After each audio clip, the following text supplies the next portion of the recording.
The following podcast contains naughty language and ridiculous situations. Listener discretion is advised. Earlier this year, we here at Trick or Treat Radio reviewed a sinister little folk horror film called The Devil's Bath. A grim and gritty little flick which, if you haven't seen it yet, should be on your list. Hey, and it isn't just us. The Devil's Bath is gaining success all over the world, so much so that Shudder is re-releasing the film for a North American run in theaters starting November 13th. This announcement comes after the film was named as a nominee for Best International Feature Film at the Austrian Academy Awards. Sounds like small potatoes, but it actually is pretty big news. Horror isn't generally accepted as a high honor genre in Europe. Not that North America has much to boast about, but the knots have been loosening over the years, wouldn't you agree? And let's hope that The Devil's Bath takes home some hardware. And again, check that theater for showtime, as I am certain this is a very limited theater run. And welcome to Trick or Treat Radio.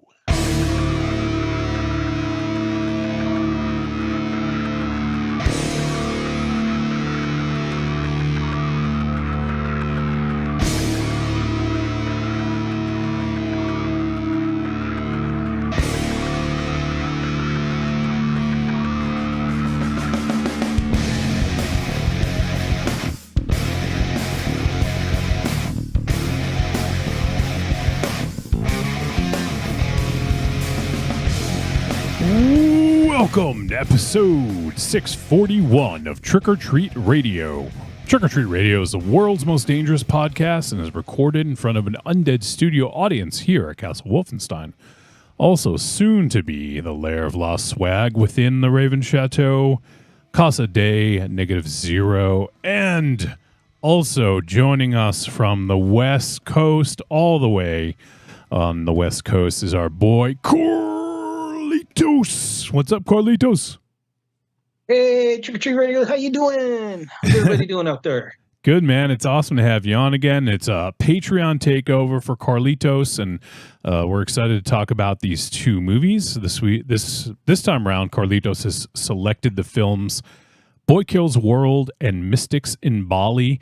It should be a very good discussion for these ones. So, yeah, looking forward to jumping into those. But for now, while we wait for Raven Shadow, we're just going to shoot the shit. So it's too bad nothing happened this week, huh? Pretty boring week. Yeah, pretty boring week. So boring. yeah, it's too bad. Are there any coffin corners, MZ? Just democracy. And I thought you weren't going to talk about politics. You set up a punchline on a platter for me. I mean, what do you want from me? It's funny. I thought it, and I was like, he's not going to say jumped that. on it. Yeah. I would have jumped on it. That's about the most we're going to talk about it, I think. It's just, right. We want to have fun, and we just want to forget all the bullshit. So let's just have fun and talk some fucking movies and some horror. Yeah. Well, let's make fun of Raven Shadow. He's not here. That's true. Well, before we do that, yeah, where's old banana fingers at? See, yeah. Where's your banana god now? Yeah. But before we jump into, I don't know, whatever bullshit we're going to get into, I figured let's catch up a little bit with Carlitos. Our boy is joining us for Patreon Takeover. And so what's going on, Carlitos? I know you... I'm sure the weather's great over there. So what's going on with you? I know you had talked about a podcast brewing, maybe. Any updates? I actually had a chance to talk to him about it at work, because he where we both work. He works in one building now, and I work in another. I used to just be able to come up to him and say what's up, but not so much these days because they expanded the area. So, it was funny because at work, like the day after the election, they had a sudden all hands meeting, and I was like, "Oh crap! I don't need this now." Yeah. But the good news is it wasn't bad at all. In fact, everything turned out to be great news, and it was fine, But I never got the chance to ask him about it yet. But I'm sure he'll want to do it because he, like I said, it's the guy I gave a shout out here before, where he's a YouTuber. Where he has a YouTube channel called Moe's Toy Room, where he reviews action figures. the statue figurines, action figures, mainly focusing on horror. So he'll do all the Jason Mezco or NECA Nice.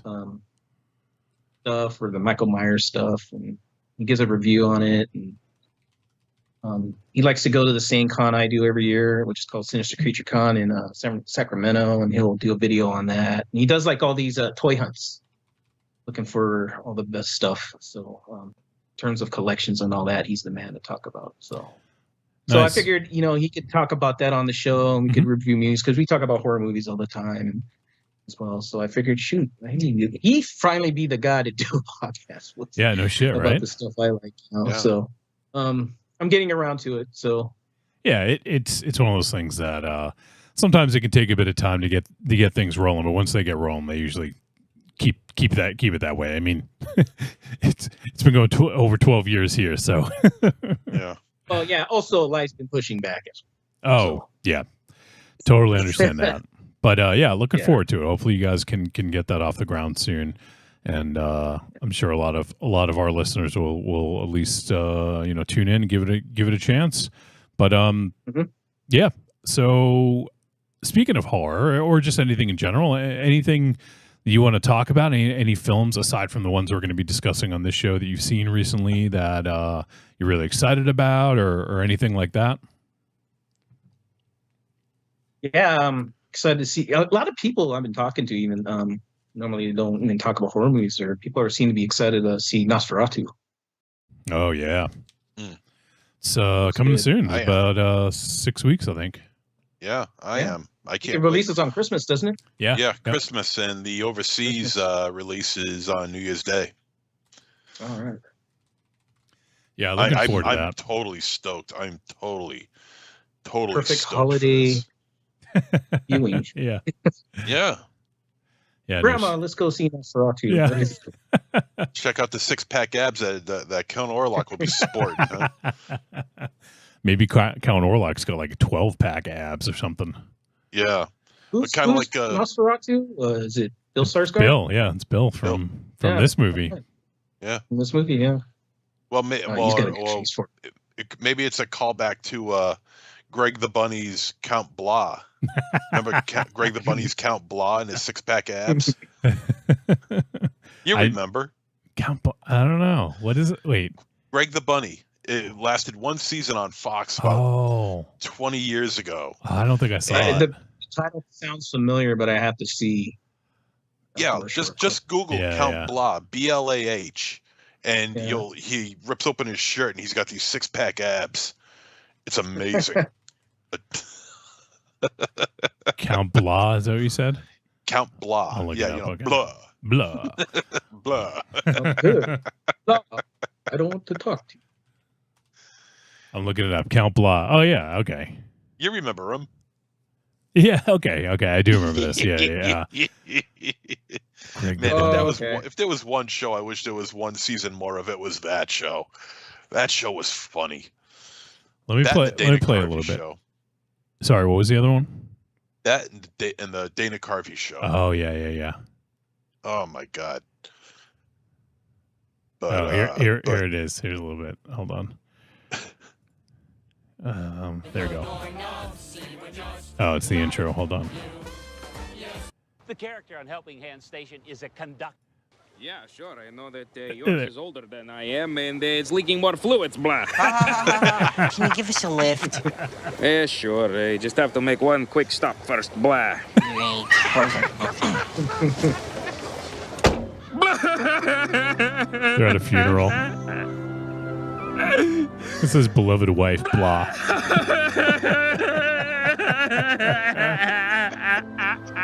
To him laughing. Yeah. Oh, he's crying. He's crying. It's like, oh, he's crying. It's like Pee Wee Herman.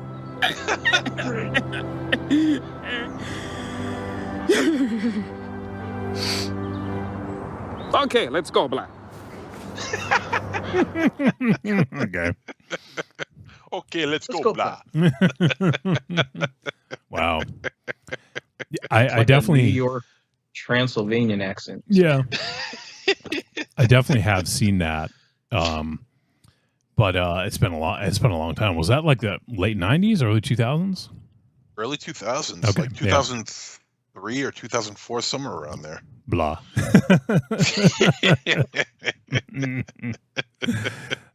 Shit, that's funny. Blah. Blah. So, yeah, Greg the Bunny. There you go. Count blah. It reminds me of. Do you remember that MTV ad? MT Teleblah. Or Oh yeah, MT blah oh blah yeah, blah, blah tele Teleblah. blah. That's what it was. Yeah. Okay. Yep. Our boy Ghetto Tim says you fuckers are suffering from electile dysfunction. I think he's absolutely right. Yeah. Yeah, you got that right. We need a fucking blue pill, literally. Yeah. That's pretty good. So, let's see what else is going on. So, any other flicks, whether you're looking forward to them or anything that you've seen recently, Carlitos, that really did it for you? I'm just trying to keep up. Yeah. See, I'm trying to remember what I saw outside of these last couple of films, but as far as October goes, I'm trying to think what the highlights were. Let me pull up my letterbox real quick. Yeah, go for it. See Yeah. what I totally put Carlitos on the spot there. So, let me see. That's Okay, exactly so what to I saw. Yeah, there you go. Nope, not that one. Sorry. Which one has the films? Here we go. Well, I saw Beyond. We talked about that. Of course, I saw Long Legs.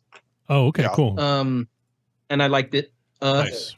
Asia started watching it, but I think that movie broke her. I think it was a little too atmospheric and droney, and Yeah. it wasn't violent or too bad as far as the violence, and there's no sexual stuff. But like, yeah, she couldn't handle that one for some reason. But I enjoyed it. The one she did love that we watched recently was A Quiet Place, Day One. That movie was great. I still haven't seen those. I would say haven't that's seen any of probably those. I would say that's, as far as all of three are concerned, that's probably the best one in my opinion.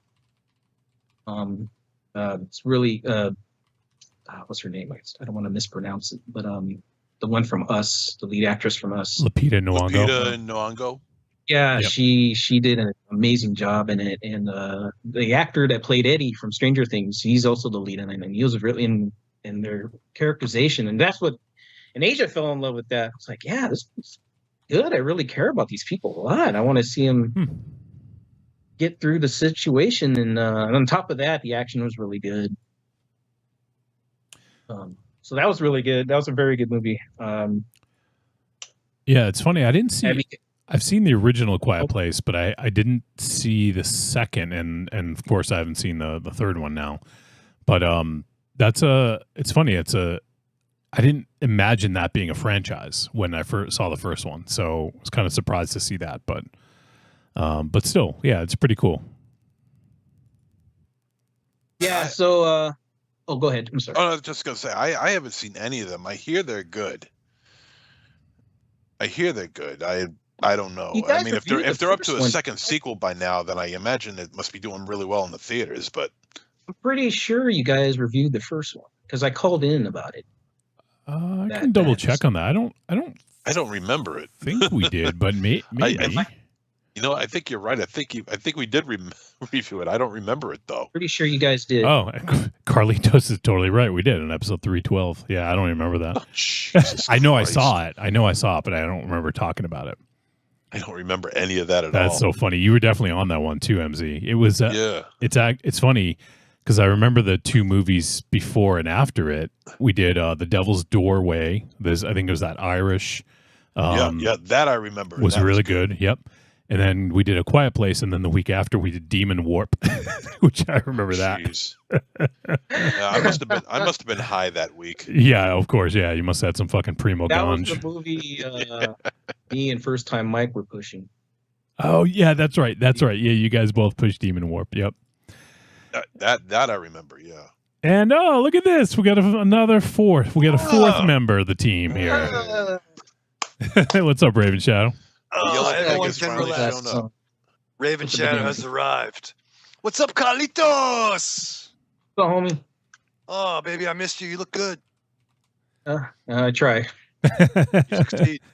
and Raven Shadow knows because he's got new eyes. So Yeah, It's true. he It's does. true. Oh yeah, man.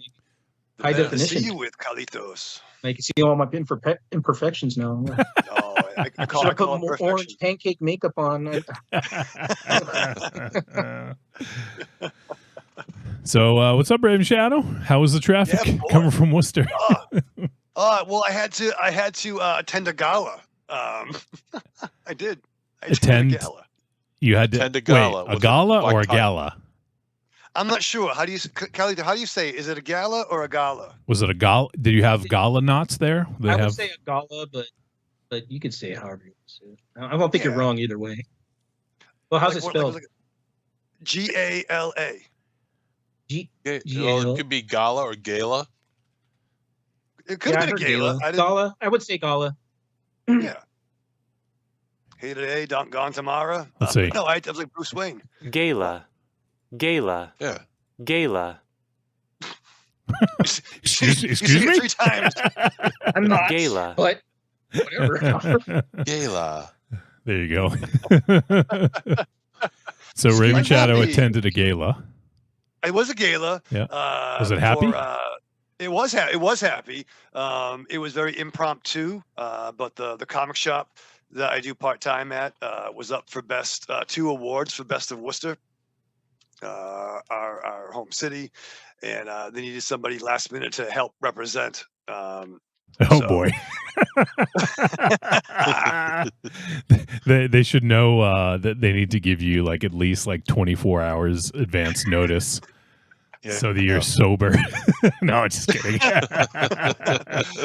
There was an open bar though, I'll tell you that, Wolfie, for the first hour. Did you get there on time?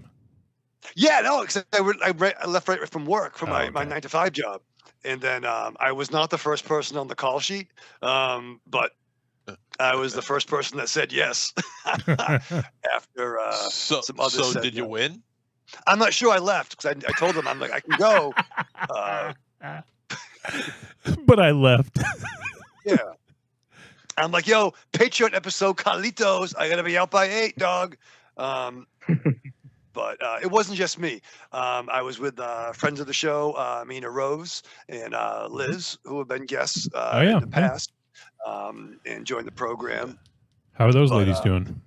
They're doing awesome. Oh, They're good. awesome. They're holding court. But I told them like I can only go from this time to this time because I had to do like I'm a professional. Is that what you said? I can only go from this time to this time? Yeah, you know. Why didn't you give them Longer time? than- Why didn't you give them times? Specific times? Well, I said I need to be at the studio to do the dick joke thing I do every Thursday. But no, it was very episode Trick or Treat Radio. But no, I went to a gala, represented Gala. gala. Gala. Gala. Tuxedos. I talked with some women Gala. from the Pottery Barn. Wow. They were there too. Wow. They well, won I an am so award? sorry. I left. Was there anyone from the dress barn there?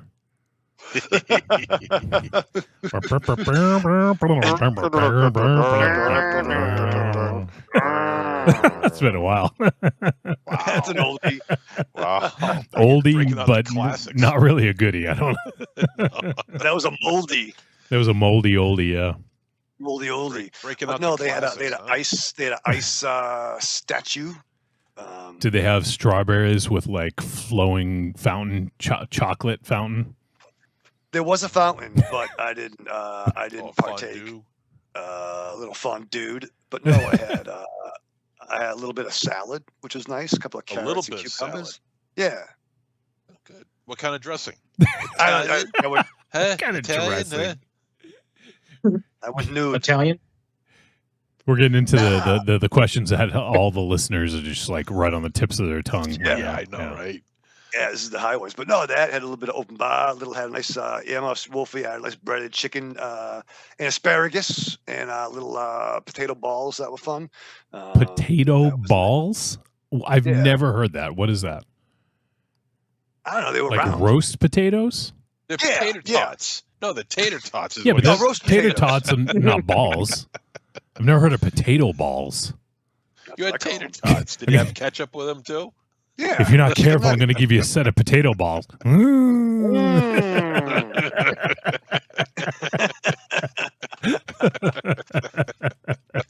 But then, Potato balls. The fuck out of here. Balls. Hey, if anybody knows anything about potato balls, It's MZ, true. yeah. He's got a couple of russets in his pants. and they all have eyes on them. It's Yeah, fucking weird. yeah. yeah, with or without Guy sour from cream. fucking- Couple of big Besides ass, the whole potatoes. couple of big ass yams in this fucking yam bag. Yeah, yeah. Oh, Want some sour cream with those? you Potato fucking sack. Yam holders. Potato sack, yeah. Not good. Oh It's shit. not good. But yeah, so I leave the table, and I told them I had a previous engagement, but I think we're gonna win. We're up for 2 awards for best bookstore and best like eclectic shop. You know what I mean? Yeah, that's not that eclectic though. I mean, to be fair, I mean, it's I comic didn't- books. Oh, It's no, comic sorry. books and Not toys. eclectic. Specialty. Oh, Specialty okay. store. All right. Yeah. It's a difference, yeah. Because I was gonna say like Yeah. eclectic, I could see like like a new age shop or like a witchy shop or something like Right, that. But yeah. I don't know about like comic book store. But all right, that works. Yeah. Tabletop gaming, Magic. Board games. Vinyl siding. You know Vinyl what I siding. mean? Yeah. Vinyl siding, albums. Posters. All What's exciting, to all go? Now I'm exciting here. stuff. That's what Yeah. I do. A gala. The gala's over and now you're here. Now you're I'm smoking. here. Now I'm excited. Now I'm smoking. So go ahead, You know what Rich. I watched over the weekend? what'd you watch? I watched for the first time in a long time because I wanted to refamiliarize myself with this film because I haven't seen it in so long, and it just left a bad taste in my mouth for good reason. Exorcist 2. Oh, you watched that? Right. You guys are talking about. Yeah, yeah. I watched The Exorcist 2, Yep. and it's still a mess. I can't make heads or tails of what the hell is going on. You know, You saw James Earl Jones in that fucking costume, though, right? The oh shit, what are they called? Locust, the Locust costume. Where he's wearing the fucking. It's the scene when he first appears when he when the father goes and finds him and he's wearing that fucking costume with the Locust mask and helmet or whatever. Yeah, it's just fucking weird. So what if it wasn't an Exorcist movie though? Like if it would you It feel would the still same? Be weird. Okay. Yeah, I would because it's just a jumbled mess. It doesn't make any sense. I tried, man. I so tried. I think it does make sense. I think it's just I think it's an okay movie. It's not a good Exorcist sequel, but I don't feel like it deserves the hate that it gets. People say it's the worst sequel of all time, and I don't know, maybe it's a subjective thing, but I would tend to think that there's probably worse sequels in the world. I don't know if I'd like to see somebody name one. I mean, it would have to be pretty bad. Anyone have any ideas about bad sequels? I'm trying to think now. How about I mean, bad just prequels? Oh, what about fucking Batman and Robin? That's pretty bad. Yeah, but but that was a high budget film, and at least it gave you something to look at. There was something interesting to look at, even though it sucked. It was brightly colored. It looked nice on screen, but yeah, the film sucks. But still, there was at least something there to look at. Yeah, and Exorcist 2. You look at James Earl Jones. I was looking at Linda Blair. 16-year-old Linda Blair. She was 18. I don't know. I think she was 16. No, I think she was 18. Let's find out. What are you gonna say, Carlitos? Well, I was gonna say I like the trailer to Exorcist 2. I think it has a cool trailer. Well,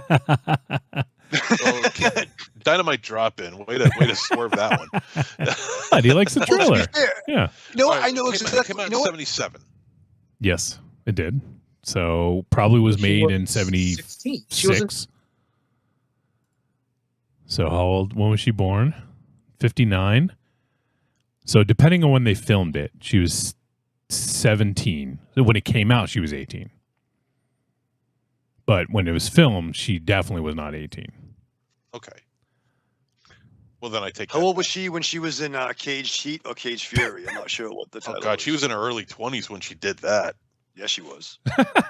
Caged Heat and MZ, Savage isn't that scene in Exorcist 2 when the father's kind of like getting all like handsy? Wasn't that a little fucking weird? just a little bit. Yeah. Just a little bit. No, I haven't seen it. Was it father as in parent or father as in clergy? Father Clergy. as in. Yeah. Okay. Yeah. No. Thought that tracks. Well, yeah. I mean, No, because her father never made a single appearance in any of these films. a missed opportunity. Yeah. Maybe her father actually is and do yourself a Pazuzu. favor. Don't see Exorcist Believer. Just don't do it. Save yourself the trouble. Did you see it? That's the new one, right? Yeah, I saw it. It was, oh my God. Oh, was that rough? Is that why they're not doing they shit can the sequels? Yeah. Yeah. Yeah, because of the poor response that this film got. It was ridiculous. Oh my God, it was so fucking bad. It was so bad, but Exorcist 2 is worse. Did Not only that, I mean, also when you figure who the star power behind it, I mean, you got Richard Burton and James Earl Jones and Max von Sydow. Louise Fletcher and Max von Sydow and Linda Blair and I mean, Jesus Christ, I mean, that's a cast. That's a cast that shouldn't miss, but God damn it, it does it. Directed by John Boorman of all people, you know, and it just totally tanked. But yeah, stay away from Exorcist Believer. It's so stupid. And now we have Oh Mike Flanagan they actually asked him if he would do the sequels, and he was like, "No, I want to do something different." Yeah, and he is. I can't wait. I have complete faith in him. Yeah. Evil Corny says Highlander 2 is so bad it's good again. Oh, the quickening? There could be only two. And then Evil Corny says, "What's up, Carlitos?" Corny. And let's see. Ghetto Tim says, "Did they hand out nicotine patches on a platter, Raven Shadow?" Oh, I wish. Maybe after I left. Nicotine patch. on little toothpicks. Shaped like The cigarettes. cheese on top, like cheese. Yeah. And slice of salami. Yeah. Yeah, I put the fucking Bubble nicotine gum. patches in the chocolate fountain. It was sexy. Oh shit. You know what else is a bad sequel? And we're getting out of horror here, but Police Academy Mission to Moscow. Oh god, yeah. That's rough. Jesus. That's the one that Gutenberg, that was the first one he wasn't in, right? Or was he in that one? No. Yeah, okay, yeah. Gutenberg bailed after part 4. That's right, Part yeah. 4, and Matt McCoy Oh, basically yeah. took over in part 5 and 6. Then Yeah, when 5 he each. left in part 7, in order to replace Matt McCoy, they brought in Charlie Schlatter Ugh. as the Mahoney, Twice Reborn. It was just terrible. It was awful. Wasn't Oh, Charlie seen that one. Schlatter? But where else are you going to see George Gaines and Christopher Lee give a lip-on-lip kiss? Nowhere. Christopher Lee, This is huh? the only film. Christopher Lee's in it, yeah. Wow. And George Gaines, full lip-on-lip kiss. Where are you going to see that's that? You're something to not. see. That's something to see. You're not going to see that in Taste the Blood of Dracula. You're not going to see that in any of the episodes of Punky Brewster. No. Okay, so At least it has that going for it. Holy shit. The dude who directed Police Academy 6, City Under Siege, Peter Boners with a Z. Yeah. Yeah. Peter Boners. Would you say Boners? It's one N. It's Bonerz. Wow. I got 2 boners, one for each of you. What else did fucking Peter Boners direct? Oh, Bob Newhart show, Murphy Brown. He had 93 episodes of Murphy Brown. Yeah, I've heard the guy's name before outside of Police Academy 6. That's got to be a stage name. It's got to be like what Peter else? Boners. Peter. Yeah, it's bad enough his name is Peter, right? It could only get worse if his name was Dick, right? Yeah, Dick Boners. Dick Boners here. Party of 4. He did. Holy shit! He did Julie Brown the show. It was a TV movie. Julie Brown the flamethrower. He did 9 episodes of Alf. Yep. Yeah, that's where I remember his name. 22 episodes of ER.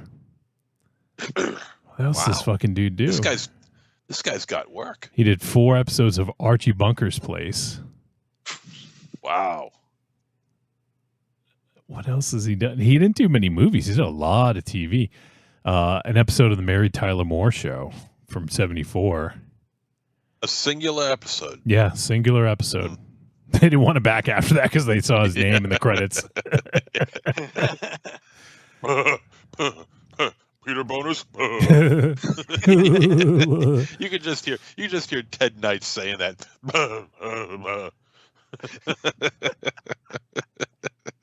Should they didn't Alan Smithy that episode? Yeah. The dude legit, the only film he's ever directed was Police Academy 6, City Under Siege. Oh. Everything else is either a TV series or TV movie. Well, let me tell you something. I find Police Academy 6, speaking as someone who loves Police Academy series, okay, I think Police Academy 6 is extremely funny.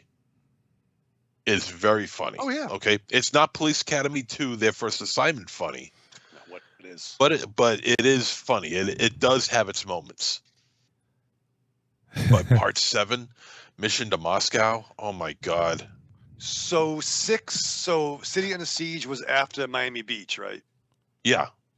Assignment Miami Beach. So City Under Siege was the last good one. Yeah. Yeah. Peter Boners was born in Portsmouth, New Hampshire. Nice. Why is that funny? I don't know, like, because I thought he was born somewhere. Isn't that a no. riot? At first, I thought it was just a fucking fake name. I thought it was like an Alan Smithy, and he's got a whole backstory now. No, he's real. Yeah, it's from the Portland Boners. They're very popular. Yeah. What's that, Carlitos? Does he have a brother named Richard? Peter and Dick Boners. If he does, I'm sure he had to call the suicide hotline a number of times just to talk him out of it. Oh, so mission. And, okay, well, mission. I mean, look at my alter ego, Harry Balls. I mean, what? That's not your alter not ego. Harry Balls. I mean, I'm sorry, Dixon Balls. Jesus. Yeah. Jeez, I don't even know his own fucking handles. Rocky Overhang. That made me think, but what if his name was Harry? Harry Boners. Well, also, in what is it? Big Money Hustlers. Harlan Williams plays the cop Harry Cox, Officer Harry Cox. How about that? Oh man, all the stupid shit you learned. Harry Cox, Peter Boners, Dixon Balls. What the fuck? Why didn't they call Mission to Moscow Police Academy 7? I don't know. Maybe they thought it would be. Maybe they thought it would cheapen the series if they added a higher number to it. I don't know. Ron Perlman was in that. But yes, Ron Perlman was in it played as well. Konstantin Konali. Yes, he's in the movie as well. I forgot that he's in it, but yeah, he does have a part, and so is Greg Berger. Now, for those who don't know who Greg Berger is a voice actor, and most notably to me anyway, he voiced Grimlock in the G1 Transformers series. Me, Grimcock. Me, Grimcock, want burgers. Burgers. And yeah, And it's also the first. Sorry, didn't mean to cut you off, but it's also the first American film to be shot there after the Berlin Wall came down. oh, look at that. And the last one. Yeah. And then Putin invaded Ukraine. Way to go. Here's a little trivia, because I had to look up Charlie Schlatter. I knew the name was familiar, but I just couldn't remember what he looked like. What other sitcom did he star in? Do you guys know offhand? MZ or Raven Shadow? I know. Yep, I know. Of course you guys know. The Ferris Bueller Day Off. Yep. Yep. Okay, of course you guys know. Jesus. Yep. With a young Jennifer Aniston as the sister chick. Was he Ferris? He was Ferris. Yeah, he was. He was Ferris TV's Bueller. Ferris. Yeah, and he just does. Oh, also Jennifer Aniston played 18. Jeannie. Yeah, yeah. He was also in 18 Again. Yep. He worked with no, I'm thinking of Casey Simasco, where he worked with Burt Reynolds in Breaking In. What else did Charlie Schlatter do? I know. Let's see. He did 18 Again, the Ferris Bueller spinoff, Police Academy 7, Mission to Moscow. There's something else I saw him in. I can't remember what it was though. Damn it! I'm trying to remember without using this. Damn it. I can tell you a few more in a sec, but I navigated away to the Ferris Bueller show because the cast is ridiculous. So Richard Reel was Ed Rooney.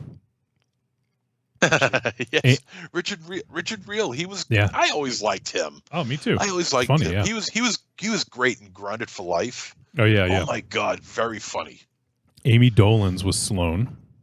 Yes, Amy Dolenz. Yeah, Mickey Dolenz' daughter. Yep.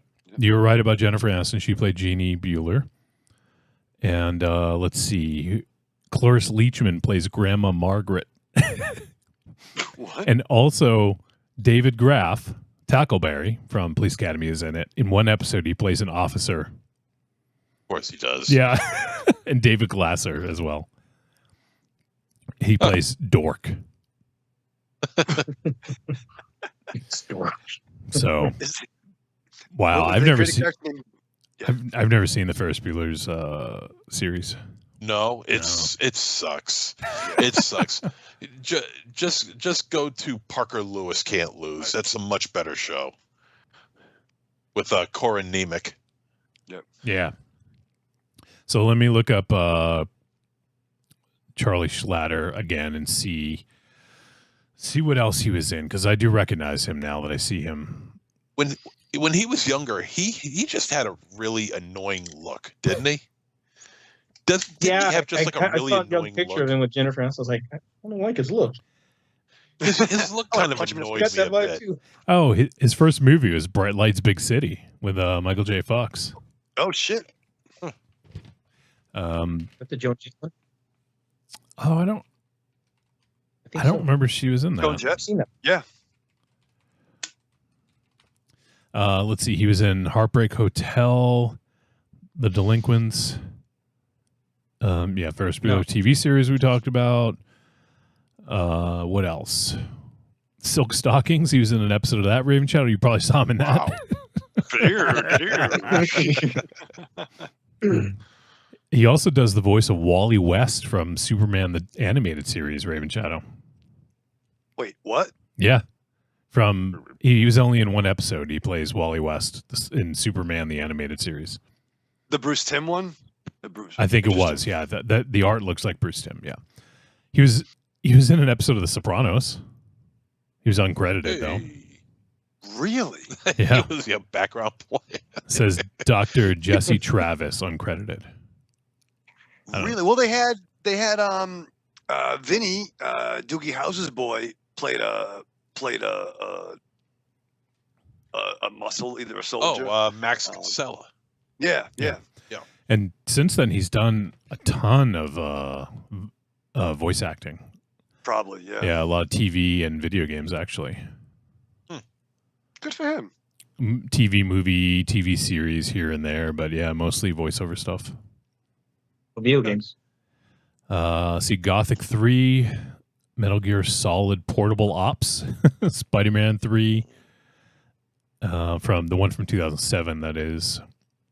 And let's see, there's a couple others. Oh, he was, I guess, the Kung Fu Panda video game, The Rise of the Argonauts, SOCOM. He did a voice. Let me get more recent and see if he did any other video game stuff. The Walking Dead, Saints and Sinners, Chapter 2. That video game. Yes. DC Superhero Girls, Teen Power. He did Toy Man. Nice. So. Toy Man.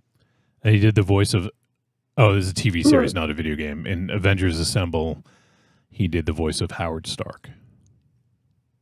Really? Really? Would he lie to you at this point? I probably could make up anything at this point. Yeah, I could, yeah. He did the voice of Lara Croft. What the fuck? What the fuck? No, I'm just kidding. See, I tried to. I was waiting for Raven Shadow to say, "Really?" Oh shit! Yeah. Really? Really? He did the mocap for her. That's Yeah. fucking awesome. All right, enough about Charlie Schlatter. Yeah. The Schlattercast. Yeah, there you go. That's his horror podcast, the Schlattercast. Let me check up on the running wild. Schlattermania. Let me check up on the chat here. The United States of DVDA, our pal, says very happy to see all four of your faces. Ghetto Tim, this is a bit ago. He says sounds like something in Mystics in Bali. Potato balls with eyes on them. Yeah, all right. Yeah. DVDA. Wouldn't be unusual for that. Yeah. The United States of DVDA. Wasn't MZ? What was that? Was that from Orgasmo? That was from Orgasmo. Yeah. Okay. DVDA. Yeah. I gotta find that. Wait. Hold on. Let's see if either Carlitos or Raven Shadow know what DVDA means. Digital Versatile Disc Association. Close. Dudes, video, dudes, asses. No, you're both way off. I don't know. Well, if you ever seen the movie Orgasmo, you'd know. Well, I have. I mean, seen most of it.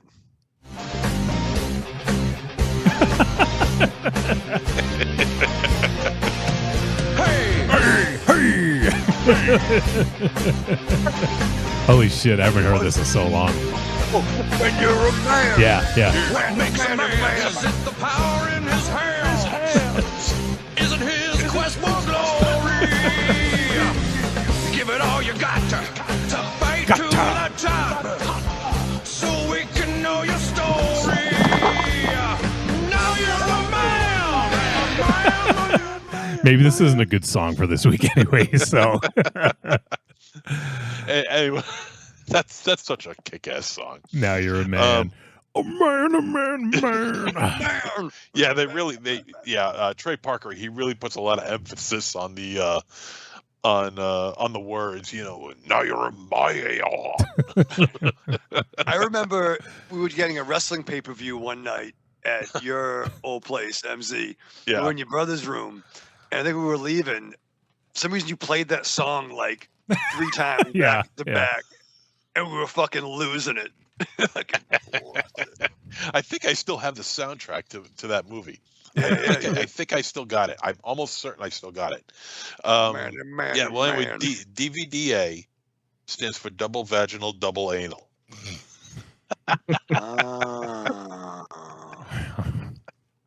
That doesn't even sound appealing. I was gonna say just leave it to people's imagination, but hey, there you go. Yeah. It's worse than double handcuffs. In a row. DHDC. Double handcuffs. Double. All right, enough about Charlie Schlatter. Yeah, wow. He's getting a big push. Yeah. Yeah. Okay. This is the most Charlie anybody's ever Schlatter's talked about trending. in years. Yeah, his ears are fucking perking up. Yeah. He was actually, he poured the coffee at the gala I was at. He said hi. Let's see. United the States coat of check. DVDA says it was direct to video, had to find it on HBO. They're talking about Mission to Moscow, I think. Was that Yeah. direct to video? Probably. I don't. I read it had remember a being in very theaters. limited release. Okay. Like it bombed hard. Oh, okay. Yeah, I think Like I it think was the made like IMDb 300,000 or something. Oof. I think the IMDb rating is like less than 3. Yeah, I think it was 2 something. Yeah, it's really piss poor. It's really really bad. Let me see. It was actually 3.5. It was a little higher than I thought. It's still terrible. All right, let me check up on the chat room some more. Our pal says, is Peter Boners his PS5 gamer handle? might as well be. It should be. Add 69 to the end of that. Yeah. Peter Boner 69. Yeah, exactly. There's a famous 1940s Batman artist named Dick Sprang. Well, I mean, we could get into a lot of things like that. What about baseball players? Rusty Kuntz. Kuntz. It There's doesn't. a football player. There's a football player named Dick Pole. Yeah. Rusty Kuntz. It doesn't look like Kuntz. No, Kuntz. Yeah, Thank you. it's like boners in this case. Yeah. What oh man, there's some other good baseball players that have ironic names. There's Dick Buttkiss Fast Football. Oh yeah. I mean, come on. Dick Buttkiss. Fucking nobody fucking even acknowledges it. Like it's fucking normal. You know what I They mean? should acknowledge it. They should acknowledge it more because he was in Hamburger the Motion Picture, The fucking masterpiece that is Hamburger. and Motion that Picture. that is a movie. That is a movie. Nobody probably said anything because you probably crush him. It's fair, right? You can't. Like, yeah. I'm Embarrassing. looking at a list of, it says 99 real baseball players with dirty sounding names and one I made up. You don't know which one's which, I guess. But number 100 is Doug Fister. Yeah, That's real. That's That real. that one I know. Steve Cummings, A-Rod. A-Rod is number 98. That shouldn't even. I That know. shouldn't even count. I know. Seymour Studley, That's not real. That can't be real. Mel Harder, Stubby Clap. I do remember Stubby Clap. No. There's Yeah, no yeah, Stubby yeah. Clap. Yeah. Stubby. Let's see. Joe Adcock, Seth Moorhead, Moorhead's a great last name. Sloppy Thurston, Stop it. Stop it. That's not real. Pinch Thomas, Steamer Flanagan. Steamer. Wait, this can't be real. Three Finger Brown? Yeah. No, that's real. That's actually Yeah, that is real? That's real. That's He's real. a legend, actually. He's a Golden Glove. Sorry. Elmer Sexauer, Yeah. Benny Bocock. Yep. Let's see. Walt Smallwood. All right. I can't believe these last names haven't survived past the through the generations. My God. Dick Hunt, Dick Bates, Dick Lyons, Dick McBride, Dick Cox, Dick Burns, Dick Sisler, Dick Pole, as you mentioned before. Yeah, Dick Pole. Dick Manville, Twink Twining, That's not real. Tony Suck. Tony Suck. Wait. I gotta say this correct. Ethan Forget. I think he could very easily mispronounce that. Yeah. I'm not saying that. Cannonball Titcomb. Yeah. Cannonball Titcomb. That's you my get new a name aliens like hotel rooms. Cannonball. Yeah. Charlie Fuchs or Fuchs probably. Bert Hogg. Jack Glasscock, Fred Woodcock, Slim Love, Johnny That's my Dick. nickname. No, this isn't Johnny Dickshot. Really? That's a real name. That's a real name. Wow. Okay. Yeah. I know this next one's a real name, and the way you say it doesn't sound like it's bad. Kosuke Fukudome, but it looks like fuck you dome if you say it like that. It's Fukudome, but it could be fuck you dome. Pumpsy Green, Chubb Sullivan, Brooks the Human Vacuum Cleaner Robinson. Like, wait. Well, Brooks Robinson That's- was real, but I don't know if he was he called the human He vacuum? must have been because he was a great defender. Oh, he was a fantastic Yeah. third baseman. So that probably makes- the best of all time. But That makes sense. See, these are all names before Jackie Robinson started playing. These are all fucking white No, dudes, no. right? No, Brooks Robinson's not. Really? Yeah. Brooks Robinson and That's not a bad Brooks name. Robinson is a white. Oh, I'm sorry. was white. You're right. You're right. I'm sorry. You're thinking of Frank, right? Yeah, I'm thinking of Frank. You're right. Robinson. Absolutely. Yep. You're right. Boom Boom Beck. Pat the Bat Burl. I remember Pat Burl. I didn't know that was his nickname. Pat the Bat. Yeah. Oh, they used a nickname for Manny Ramirez, Man Ram. Manny Man Ram Yep. Ramirez. Yep. Nobody calls him that. I never noticed any sexual connotation with that. It's Man Ram. That's if you No, use I his know, nickname. I know. But yeah, I know.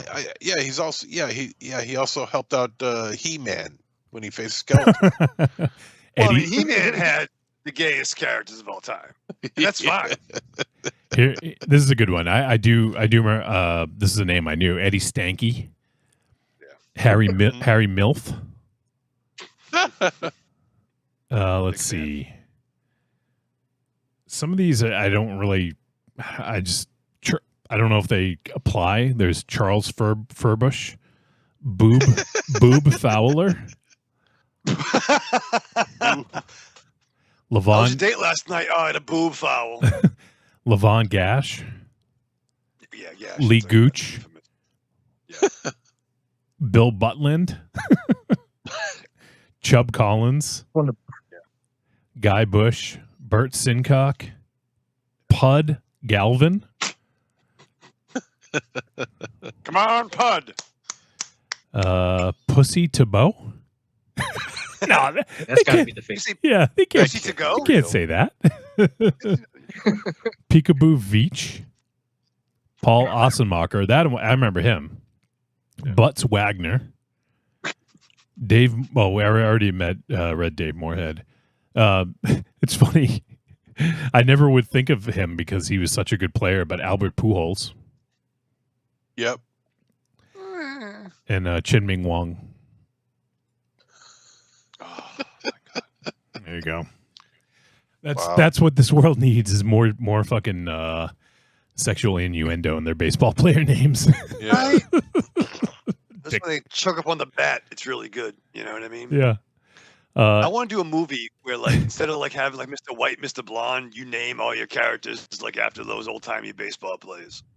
The ones with the very ironic names. Yeah. It's like you're Dick Koontz, you're fucking Charlie Cox a lot. And he's like, how about I be just Mr. Dick? No, some other guy in the job is Mr. Dick. I want to be the human vacuum cleaner. No. That's why you don't pick your names. Everybody wants to be A-Rod. Our pal, United States of DVDA, says Dick Trickle, the NASCAR guy. Yeah. It's pretty good. Yeah, Dick Trickle. Yeah. Yeah. ESPN used to crack on that all the time. Yeah. And he also says, I can't believe they left inbred Cletus Smith off the list. All right, let me catch up on the rest of the chat. Ghetto Tim says they need to do a Latino version of The Exorcist and call it The Mexorcist. Wow. Okay. He says, I just saw a sequel to Christmas Vacation with Randy Quaid as cousin Eddie stranded on a tropical island. Talk about dropping a steaming Cuban cigar. All right, that does sound pretty bad. Evil Corny says Parker Lewis is one of my favorite series. Yeah. And Ghetto Tim also says there's a Hong Kong director named Dixon Poon. No joke. Jesus Christ. All right.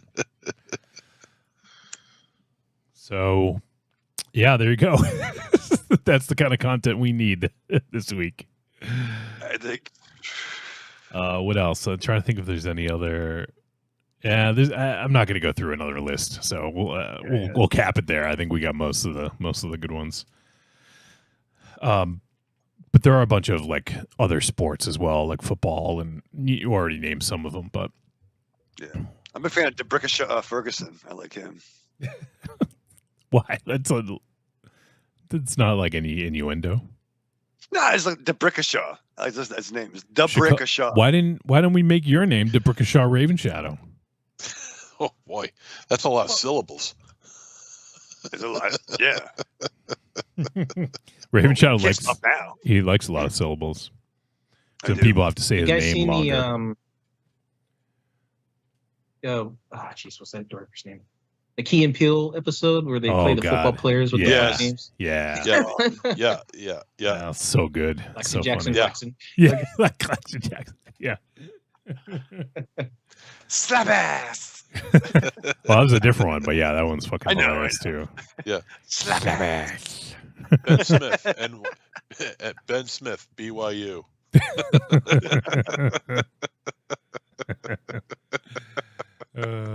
Shit.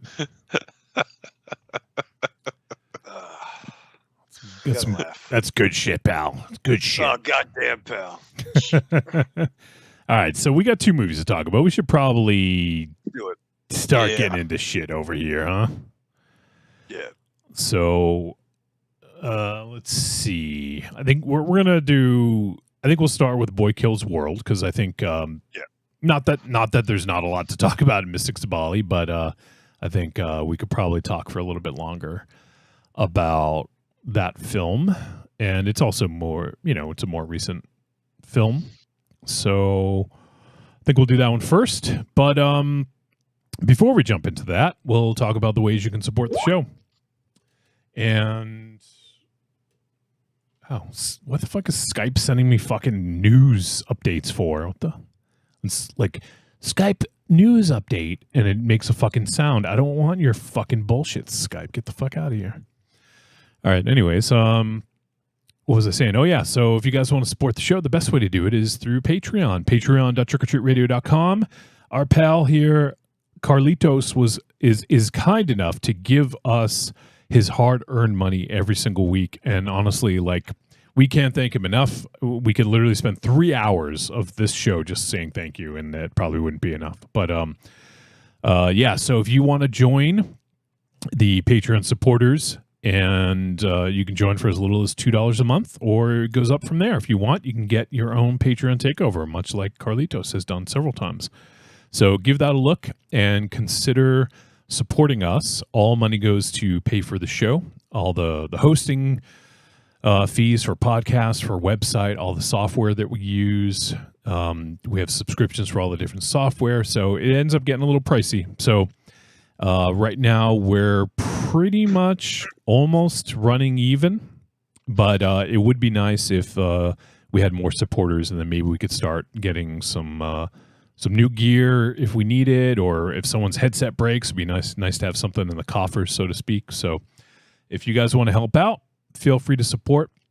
You can join for as little as $2 a month, and it goes up from there. So go to patreon.trickortreatradio.com and consider supporting. We do a Patreon exclusive episode every single month, and we'll have another one coming up soon, either this week or next. We'll talk about that off air, boys. But then the other ways you can support, head on over to trickortreatradio.com, scroll to the main page, and you're going to see a Amazon logo. You click on it, it's going to bring you right to Amazon. It's going to input our affiliate link, Everything you purchase in that session gets attributed to us. It doesn't cost them any extra, Michael Raven Shadow. But we promise to not raise the tariffs. Well, I don't think we have control over that. But yes, we won't. And finally, also on trickortreatradio.com, you can click on store, and there we have the greatest hits of Trick or Treat Radio volumes 1 through 3. So consider giving those a listen. They are a nice little sampler of the early years of the show. I believe it's actually, I looked it up, I think it's the first 6 years. So if you guys, have been doing the show for 12 plus years, if you haven't heard much of the early years, that's a great way to get a nice little sample of it. Yeah. So give that a look. Mateo, greeting. And consider supporting. We'd appreciate it. All right, Michael Raven Shadow, you sit down. You got 2 movies to watch. You're going to watch Boy Kills World and Mystics in Bali. What do you do to prepare for this Patreon takeover? I get excited, Johnny. And I get a little bit angry. And I was going to go on a riff and wish a lot of people fucking cancer, but I'm not going to do that. I'm going to focus on having a good time. And I get excited to hang out with our buddy Carlitos, Patreon supporter and friend. And that makes me happy. So, I didn't need an open bar and free chicken dinner and a gala or a gala to make me want to strap on. You go through your week with the same old routine. What you really want is some blood and thunder in your life. Well, friend, you found it. The Cromcast is an adventurous journey through the history of two-fisted pulp stories. With your hosts, John, Josh, and Luke. We have action, horror, and adventure, all through the lens of pulp luminary Robert E. Howard. Don't just stay in your ordinary life. Find your pulp life at thecromcast.blogspot.com. The Cromcast. The Cromcast. The Cromcast. A podcast for the barbarian at heart.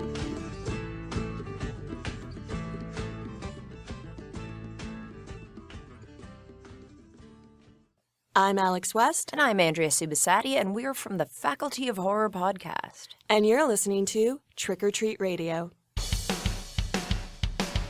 Greetings! We are the Retro Reductopus Cephala Podcast, a bi-weekly show that celebrates all the things that made growing up awesome. He's right. We wax philosophic about lots of geeky crap like old video games and movies, toys, cartoons. I don't know, help me out here. Music, pants, quoting video games that don't have dialogues, shabibans, tasty news, unnecessarily long Japanese onomatopoeia, butt breathers, uncomfortable nature facts, or how to install a thermoflange. And unlike all those other podcasts, we at Retro Reductopus have an exciting rotating host schedule. Do we? We sure do. So, if you didn't like the guy flapping his gums this week, like me, worry not, gentle listener. Next week we'll have a whole new host. Of problems. Hey, they might still suck, but they'll suck differently. And you know what's really cool? Retro Reductopus is part of the Inebriard Podcast Network, with new episodes out every Tentacle Tuesday. Which is like every other Tuesday. We named it. Anyways, you can listen to us at iTunes, Google Play, Spotify, Stitcher, or straight from the tab, reductopus.buzzsprout.com. I could be standing outside a woman's prison in a fistful of 50s and a bouquet of dildos, and no woman would come near me. Did you say a bouquet of dildos?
right. We have returned on Trick or Treat Radio. And the first film up is Boy Kills World. This film from 2024 is rated R, and it is 1 hour, 51 minutes. It is, I love these new genre classifications on IMDb. It's gun fu, one-person army action crime thriller. Gun fu. Gun fu. It's directed by Moritz Moore and written by Tyler Burton Smith, Arend Remmers, and Moritz Moore. And Wait, what? Arend Remmers? They're German. What the fuck? They all can't be the human vacuum. They all can't be the human vacuum. Okay. Yeah. Jeez. I wish everybody could be the human vacuum. I'll tell you that much. And the film stars Bill Skarsgård, Jessica Roth, Michelle Dockery, Brett Gelman, Isaiah Mustafa, Yayan, the man, Ruyan, Cameron Crevetti, Nicholas Crevetti, his twin brother, Quinn Copeland, Andrew Koji, Sharlto Copley, the voice work of H. John Benjamin, and also Famke Janssen. Yes. And the synopsis for this film: a fever dream action film that follows Boy, a deaf person with a vibrant imagination. When his family is murdered, he is trained by a mysterious shaman to repress his childish imagination and become an instrument of death. So this film, I believe it's actually, is it streaming on Hulu? Is that right? Yeah, that's where I watched it. Yeah, okay. So it is streaming on Hulu. Cool. So Who sounds like Sterling Archer. So you guys can check this out on Hulu if you are a subscriber, but you can also rent it on VOD. And so Carlitos, if you wouldn't mind, let the folks know why you selected Boy Kills World to talk about for your Patreon takeover. Well, I thought I'd take the safe route, and before dropping Mystics in Bali on you guys, I thought I'd pick the safe bet of a good movie with Boy Kills World. So that was when I was thinking about the movie, I had a little trouble thinking what I was going to do. I actually contacted you earlier this year about maybe doing Mayhem. Yeah.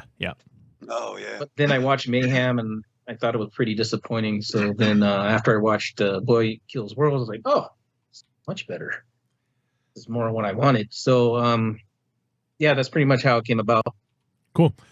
Yeah, well, I'm glad you did, because this is one that I wanted to see anyways. We actually almost did it on the show, but I don't know. I think it came out around the time that a few other big releases came out. So it kind of got pushed a little bit to the back burner. But yeah, I'm glad we had a chance to do this one. And so it is worth noting that the director, Moritz Moore, this is a first-time feature for him.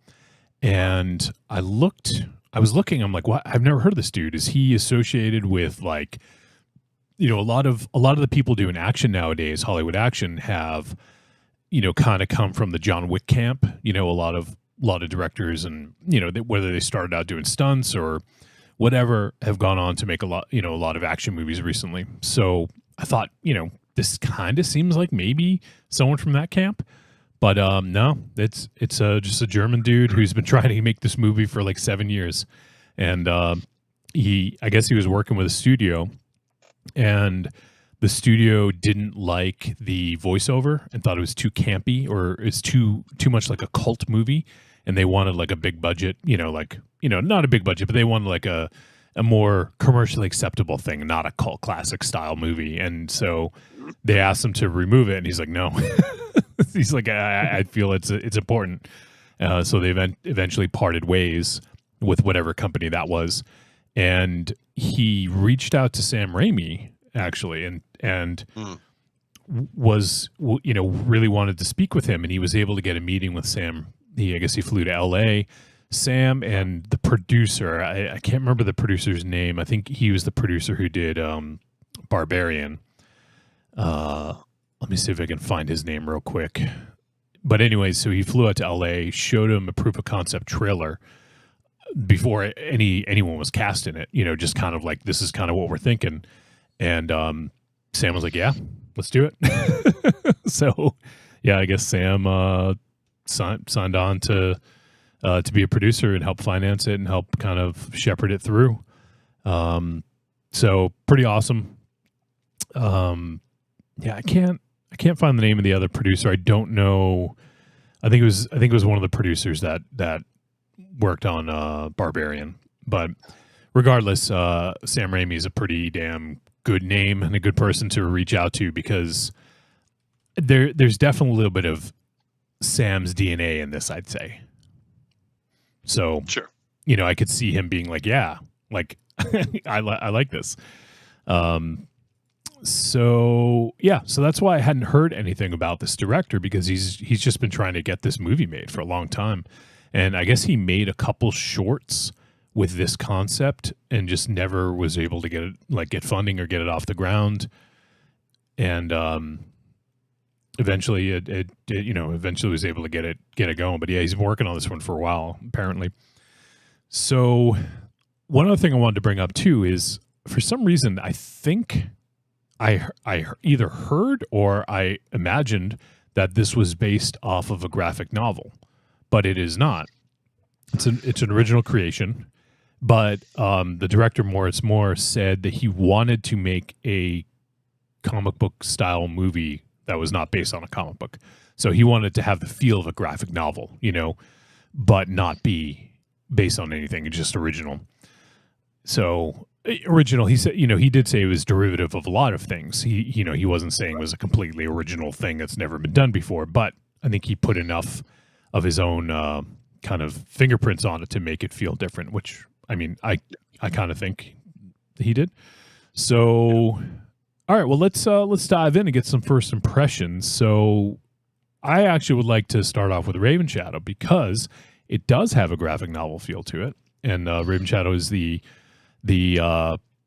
resident comic book fan and reader. So how about you, Raven Shadow? What was the first impression of Boy Kills World? So for sure, I definitely got that from the jump. I mean, I'm always excited about all the Patreon takeover suggestions, because part of the game for me is always like, why did they choose this? Or like, okay, is something there? I'm always looking for I'm always like Batman in the Batcave. I'm like voice analyzing stuff. Like, what the fuck does this mean? Why'd they choose it? So I get excited for that. And I like my boy, Bill Skarsgård. You know what I mean? I'm still not going to see the Crow remake, but he's dope. And I'm always excited for that. And, off the heels of Shadow Strays, I was just hungry for another badass, action fucking flick with cool characters. And first impression, I got the impression this was going to deliver. All right. Now let's go to the opposite end of the spectrum. Someone who doesn't like comics at all. MZ, what was your first impression of this? Well, first of all, when I saw that Raimi was attached to it, I'm like, okay, this has already got my interest. But as I was watching the film, I'm saying to myself, I kind of forgot that Raimi was attached to us. And as I was watching, I got more of a Peter Jackson vibe out of it. Okay, interesting. Yeah. There was some aspects in this film that kind of made me lean more towards Jackson than Raimi. But it's got Bill Skarsgård, I mean, and the guy's knocking it out of the park lately, with the exception of the Crow remake, but he's hitting it out of the park. He's getting to be top-notch talent. Pretty soon he's going to be A-lister. At this rate, he's going to be A-lister. Bill Skarsgård is an A-lister. That's right. He can sit in any seat in the theater he wants and have as much butter and as popcorn as he wants. He's first on the call sheet. But this, and I mean, in spite of the descriptive terms used to generate interest in this film is this being a comic book style film. That doesn't bother me really. I should say Just a graphic novel, I think, is more. All right. Yeah. All right. Graphic novel. That part doesn't bother me. It's the story. The story's got to be good. Okay. And it's not a superhero thing. It's an action. It's a violent action picture. So, I mean, just the use of saying, well, it's a graphic novel used to describe it, but that doesn't exactly mean that that's what the movie is. But I mean, it was extremely fast paced from time to time and really well done. And interesting camera work that always gets my interest.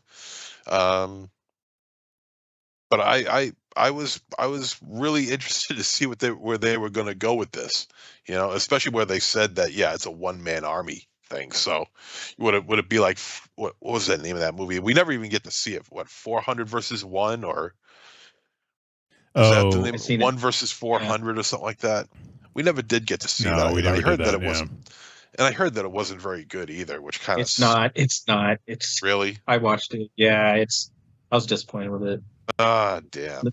I mean, just the title alone sounds like it could be interesting. But yeah, I mean, everything going on in this film, and the use of a shaman, which kind of almost... Not so much in the sense that it's the same as what we are going to watch in Mystics in Bali, but it has that mystical, magical connotation towards what we had in Mystics in Bali. So I found that to be a little bit interesting too.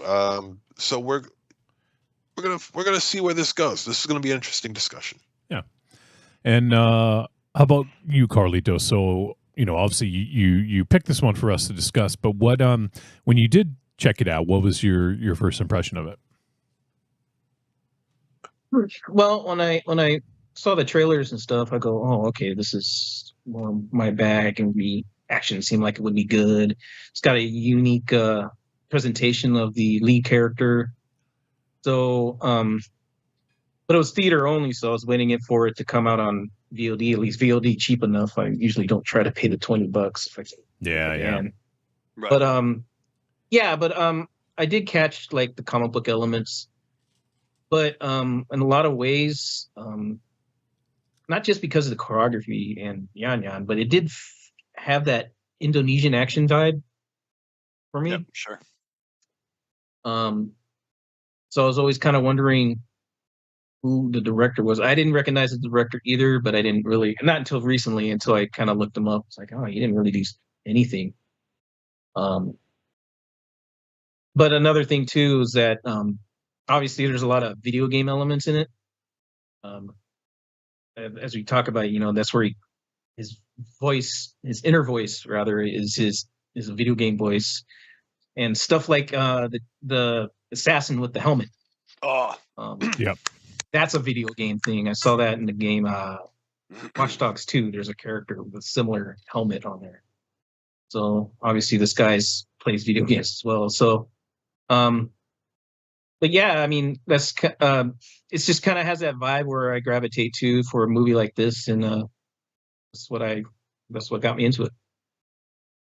All right, cool. So for me, my first impression, when I did see the trailer on this one, back when it was had a theatrical run, and it I just thought it was really interesting. It seems like it's a slightly different take on this style, because typically we get like very gritty action movies like this, and oftentimes there's not really a lot of comedy in them, or at least not comedic bits, maybe something here and there, but I would say this is an action comedy. Like, I would actually say that it was.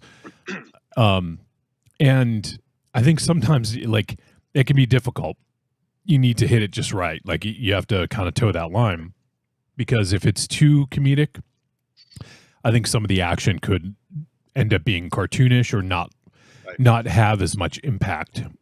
But and also if the film is too violent and too bloody or whatever, maybe that comedy it just won't hit as well. It's like it's a very delicate balance, and I almost think action comedy is might even be harder than horror comedy, because I feel like inherently in horror there's a lot of situations in which it would be funny, right? Like, and what I mean is like just situations that are so crazy that like you can only just laugh at it, or or there's some demons, or like take Evil Dead 2, right? Like in that there's like some comedic moments where there's like they have like some Three Stooges style slapstick physical comedy, and then there's the swallow your soul, and just and then just over the top blood and gore and violence with like the the fucking blood shooting out of the walls and stuff like that. Right. So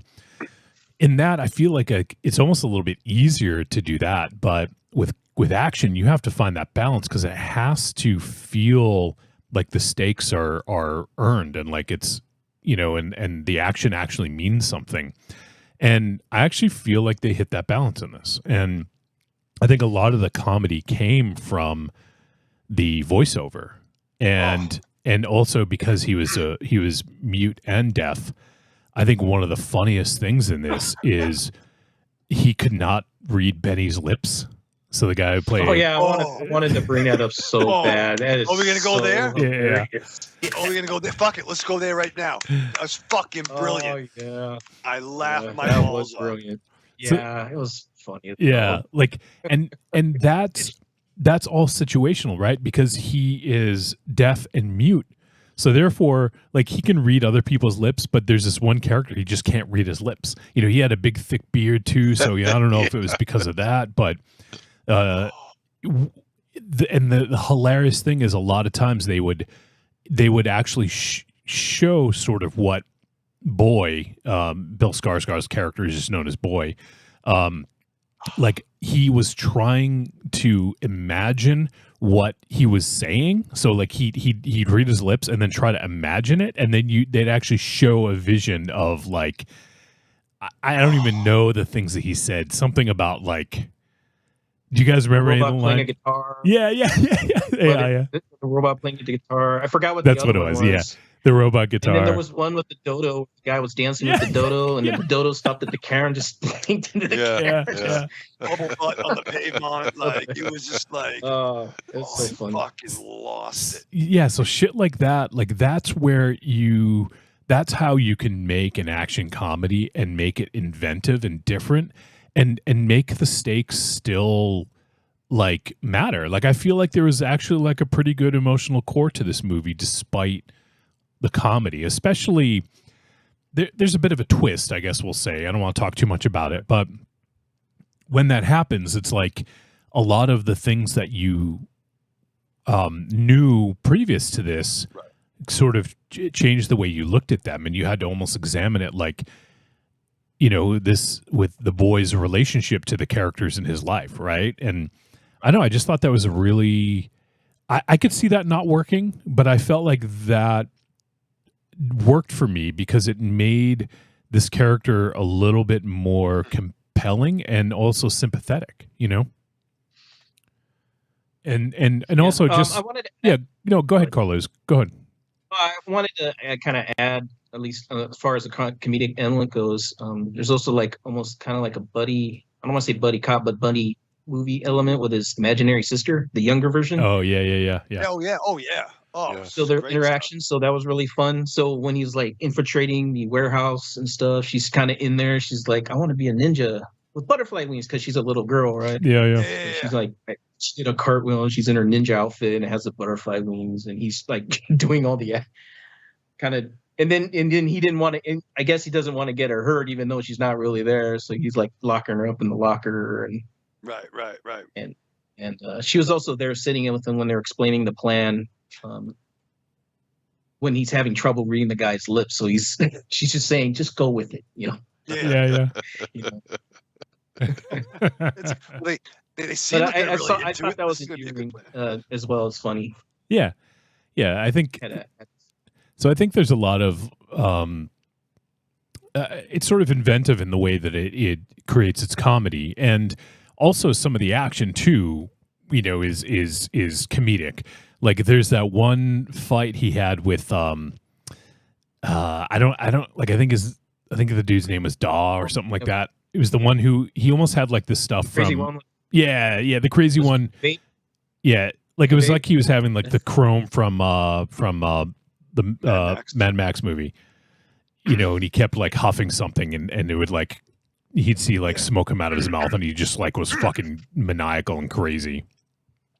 He was dodging it while he was inhaling it. Yeah, like little things like that, I think play really well and adds a lot to the characters, because I thought the characters all really they had a lot of charisma, a lot, like they just kind of, and that's what to me what made it feel like a graphic novel. It kind of jumped off the page, you know, or jumped off the screen.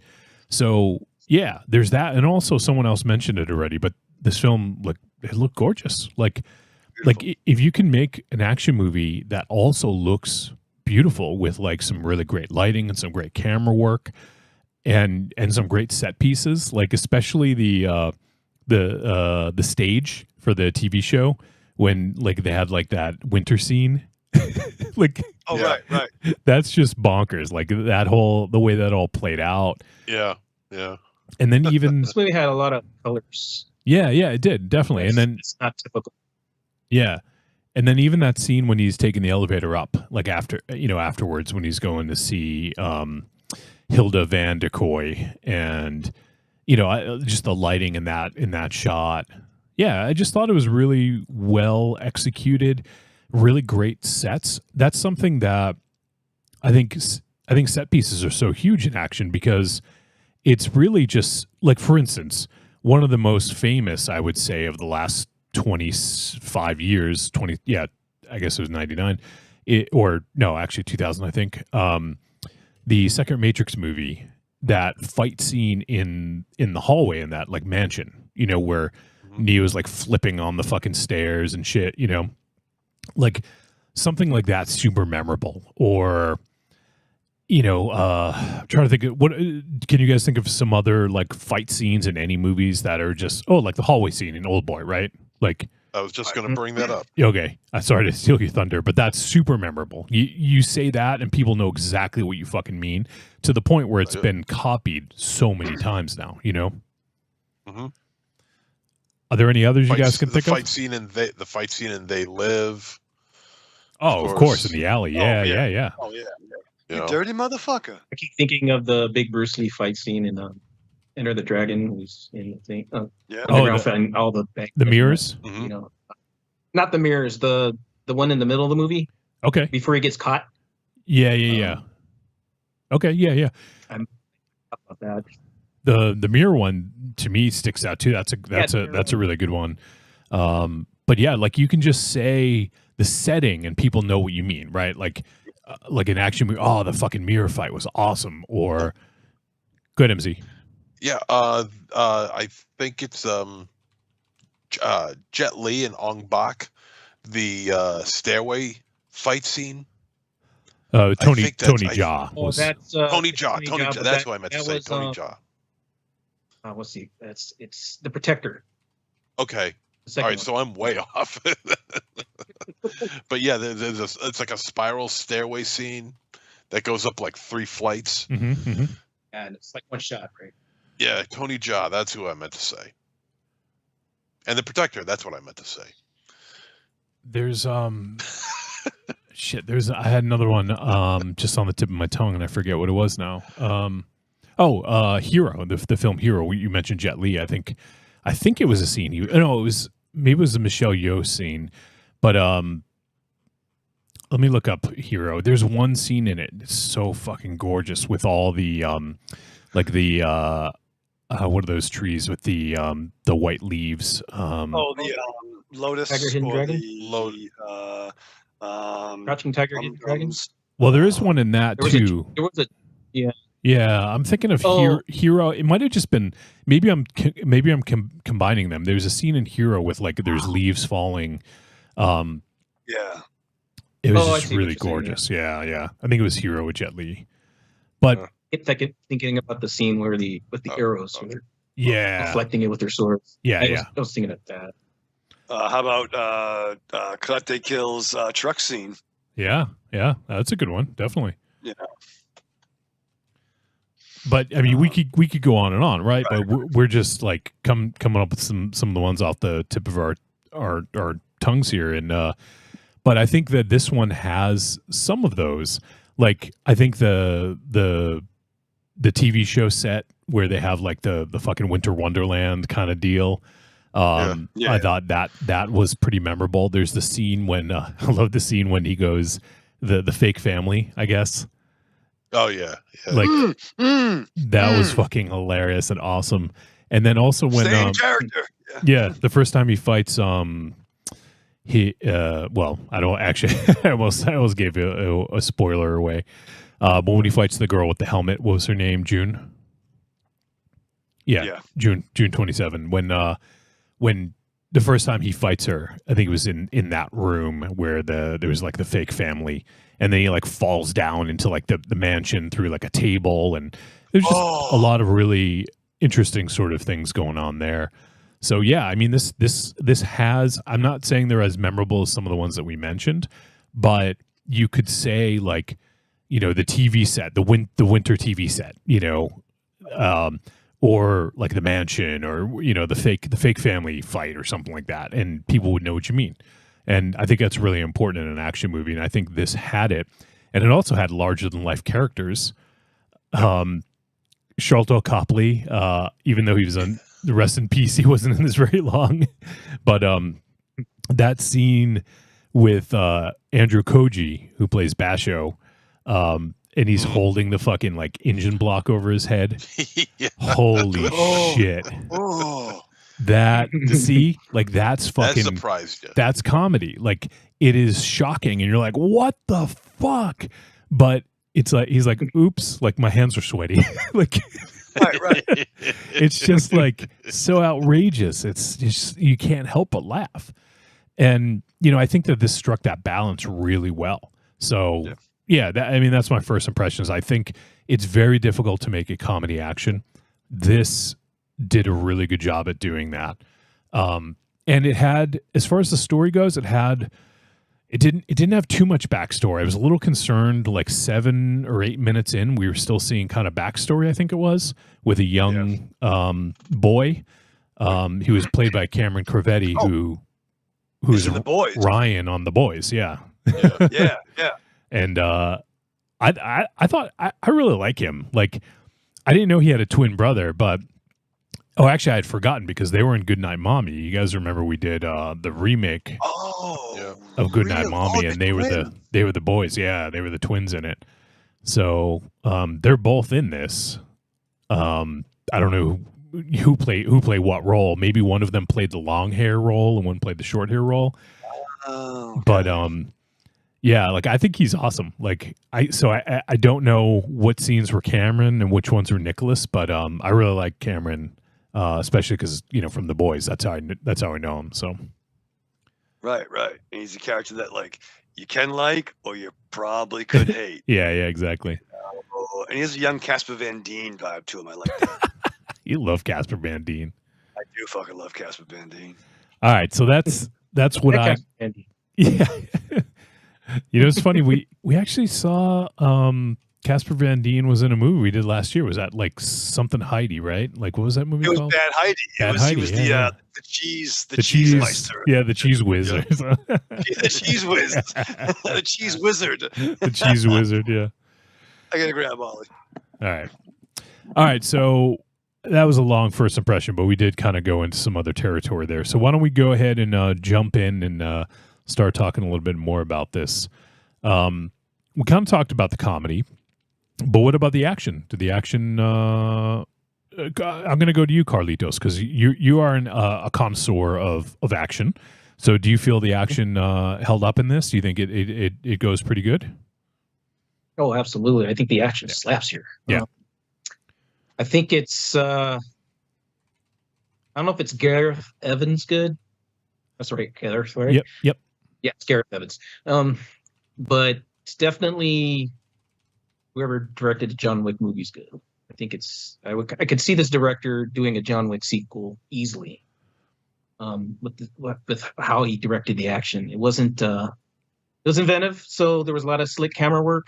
The choreography was excellent. It was brutal. Oh man, I just lost my train of thought now. I think he didn't shake the camera a whole lot. Quick edits weren't too bad. That's kind of what ruins action scenes in general. You don't want any of that.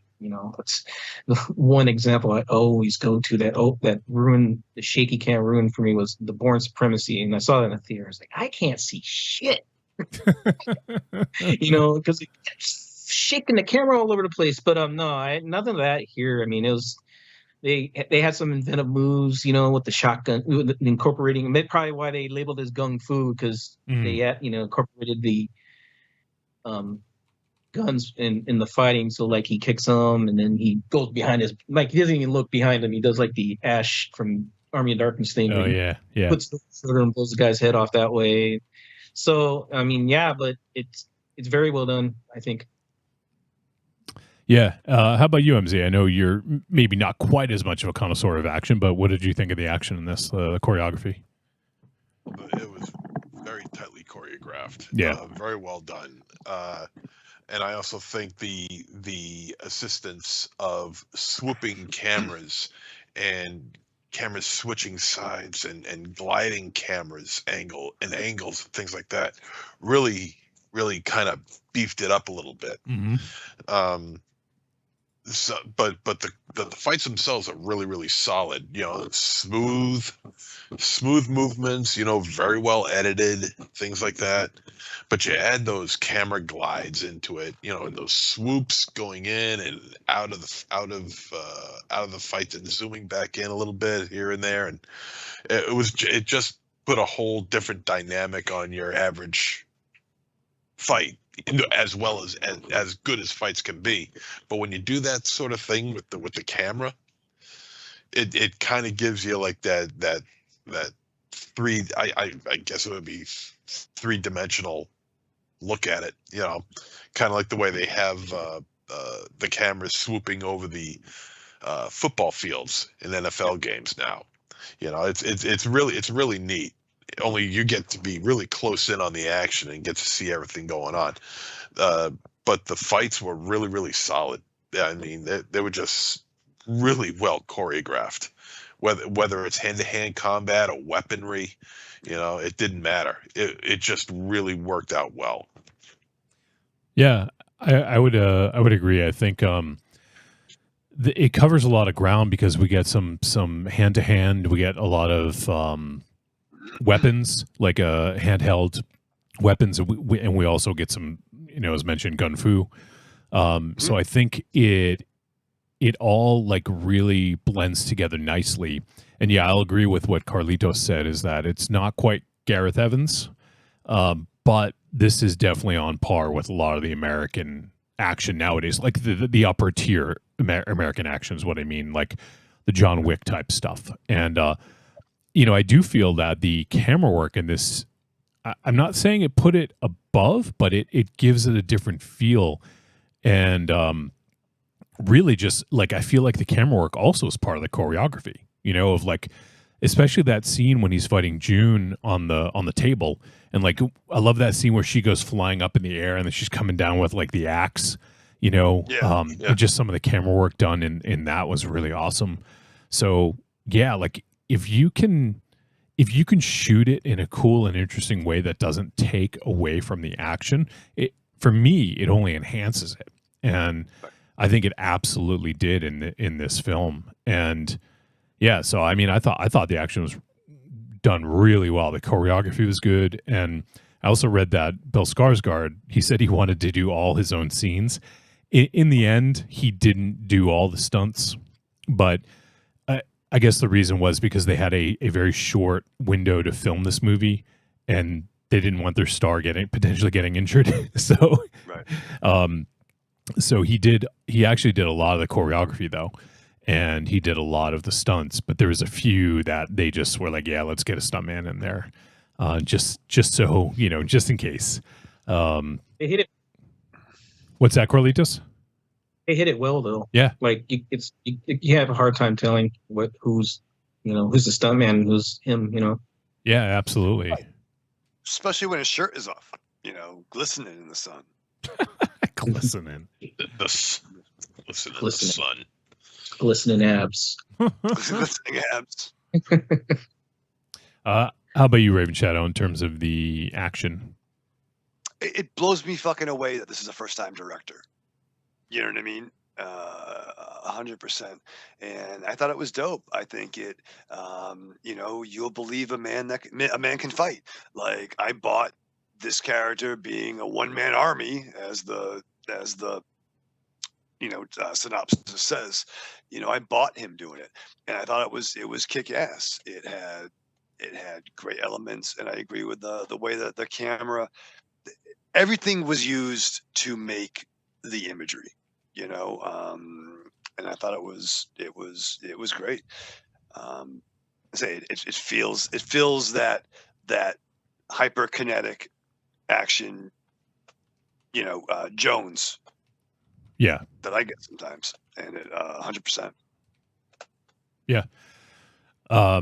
Yeah, I would agree. I think that this hits a good balance of like the action, the comedy, the violence. Speaking of the comedy, and also being, I know Carlitos is a big gamer.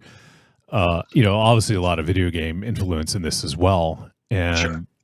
Especially like the voice, like his inner voice, as I think Carlitos mentioned already earlier, is from his favorite fighting game. That's the voice he gave himself, is his internal dialogue. Yeah. From like Street Fighter / Mortal Kombat style game. Yep. And there's even a couple times where he's like, fatality, like, even like kind of quoting some of those things. So I thought that was, and H. John Benjamin, I thought was like fucking just hilarious. And yeah, go ahead, Ramshaw. I know you're a big fan. So good. And it's so funny. And for me, it was, I remember the game, was it Fatal Fury or Final Fury? There was a game that had a dude in like a red jacket and a baseball cap. I remember that arcade. Yeah. What was it, Carlitos? His name is Terry Bogard, I think. Yeah, right? Yeah. And it's fun. I was watching this with Marion the other night, and when we first heard the monologue, she first thought it was Keith David. And I'm like, no. That's what I thought. I actually thought that. I wanted to bring that up. I go, he's like Keith David to me more than anything else, than any video game I ever heard. I mean, I get it where he got it from, but like, yeah. So Marion, I know it wasn't. Yeah, she was getting Keith David, and for me, I'm like, no, that's Diedrich Bader, I think. And then little, I'm like, oh shit, it's fucking Acha, or the son from, oh my goodness, one of our favorite shows. I love it a lot. Dr. Katz, the great Dr. Katz. Oh yeah. And a local boy to our area too. Yeah, H. John Benjamin from Worcester. Yeah. Was he at the gala? I left. He may have gotten an award later for just being, an awesome dude. Yeah. But it was, and I'm so glad that once again a first-time director had the stones to be able to keep this in, because the dialogue, the voiceover was so important, and I think that adds to the comic. I'm not saying graphic, I get it, but it's like, I don't watch movies, I watch film. But the comic graphic novel, however you want to call it, comics can have that. You can have first person dialogue, you can have narration, you can have that. And it makes sense when you're reading it. You don't have to have Batman, saying shit while he's fighting, right. But it's good to know what's inside the character's head. And I love that. And I think it was done beautifully in this, where it added balance to it, and it didn't take you completely out of it, but it just enhanced it. And again, that misunderstanding that one character, I just fucking lost it. It was so fucking good. You know. At first, I wasn't too sure what to make of the use of H. John Benjamin as the voice of the boy. I got a lot of heavy Patton Oswalt in the Spine of Night vibes out of it, because it's like, oh yeah, because when we reviewed that, I felt that the idea of using Patton Oswalt as a character of such high power just didn't seem to work, and I still don't think it works. Here, it's completely different because he's deaf, he's mute, but he's using the voice of a video game character, which works fine. You know, I mean, you got to pick a voice, may as well be that. At least, you know, it's not your conventional voice. It sticks out amongst the crowd. But that's what makes it appealing. It's not like everybody else's voice. If you had somebody else doing this, it would just sound like every other voice. You know, here the voice of H. John Benjamin has a lot of character to it, and in terms of comedy, that's very heavy because he's known for his comedy, whether, you know, Wet Hot American Summer or Archer or Bob's Burgers, you know, or any of the other projects that he's worked on. So his voice lends to the comedic level that's in the character for the boy. So when the boy sees or hears something that he can't believe, you hear that H. John Benjamin voice react the same way you would hear Bob Belcher react, or the same way you would hear Sterling Archer react, and you laugh at that, and that helps it along. And so the comedy here is really helped quite a bit along by the way H. John Benjamin's voice sounds. It helps, you know, and you just laugh at that. So not only are you laughing at the voice, but you're also laughing at the situation in which the voice is reacting to. And on top of that, it's a solid action flick as well. The action is solid, the comedy is solid, the acting is solid, you know, the characters are solid. It's really well done. Yeah, I'm not super surprised to hear you say that, but a film like this can always be a toss-up with your sensibilities. So I wasn't sure, but I'm glad that it worked for you because, you know, I think I'm glad, you know, I'm just glad you enjoyed it because I think it's something that you would enjoy. But well, to be fair, he hasn't given his verdict that's yet. true. He could be like, oh, trick. I love the comedy. I loved it. It hits all the right tones as far as I'm concerned. Action, comedy, character development, character arc, story, editing. The whole thing works, and violence, of course. Yep. You know, it's and camera work. The camera work is just one of the stars of the film. You know, and Skarsgård's great for a guy who never has to say a word in this film. I know. Right. You know, and he speaks a lot with his eyes. You know, he's got very he emotes. He's got very emotional eyes. He's got these big saucer eyes. So, you know, you get a lot of emotion out of that, you know, and that helps that character along immensely. Yeah, there's a few shots in this where I feel like even if there wasn't a voiceover, you would know what he was saying because he is very emotive. And apparently, the one thing I read about this is that H. John Benjamin recorded his lines like long after the movie was filmed. So I think they were actually still kind of writing his lines, or at least like, you know, changing them. So it wasn't like they had the lines on set. You know, he just had like an idea of what to convey without knowing all the lines. He may have known some of them, but Moritz, the director, had said that you know that they were done months apart, and they didn't have all the lines when they were on set. So, yeah, I think that is kind of kind of interesting because it did totally match up, you know. Let's see what else. Talked about talked about the comedy, the action, the violence, the camera work, things like that. What about the? I mean, we talked about the performances a little bit, but anything else to add? I thought I'll just always like Sharlto Copley in like anything, even if it's we saw him in, I can't remember what movie it was. We saw him play like a tiny bit part in like a low budget movie somewhat recently. Free Fire. What was that, Carlitos? I know he's Monkey Man. Yeah, Monkey. That's right. He was the ring announcer. Right. He was in Monkey Man. That's exactly That's exactly it. And you know, he was just the ring announcer, I think, and maybe he did some backstage stuff. But yeah, he had such a small part. But there's something about him. He's just so charismatic, and like whenever I see him on screen, he just oozes this like just this charisma. Like I guess he's really good. Yeah. I do hope we get to see him in another role, kind of like District 9. Like, I feel like he plays a lot of bit parts in movies these days. I think he's a really good leading man, too. So, you know, I hope we get to see some more stuff with him as a leading man. But I just feel like anything he's in, he just brings a really sort of steady hand to. Like, I feel like he's just always reliable and always fun to watch on screen. Yeah, well, I was hoping that his career would start taking off after he did the A-Team movie. Oh, right, yeah. Where he played Face.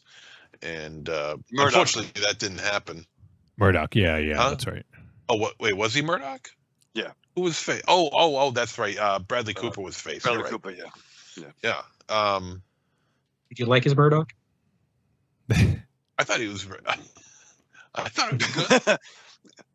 I think, Callie, are you pissed about that? Did you fucking like his Murdoch? Did you? Oh, I'm sorry. No, I said, did you like his Murdoch? Oh. Yes. Yes. Don't piss off Carlito, okay, man? What? I'm trying to see what else. Oh, yeah, he was in Free Fire. We did that a few years back. The Ben Wheatley flick. But we haven't done too many movies that he's been in aside from Free Fire and then this and Monkey Man.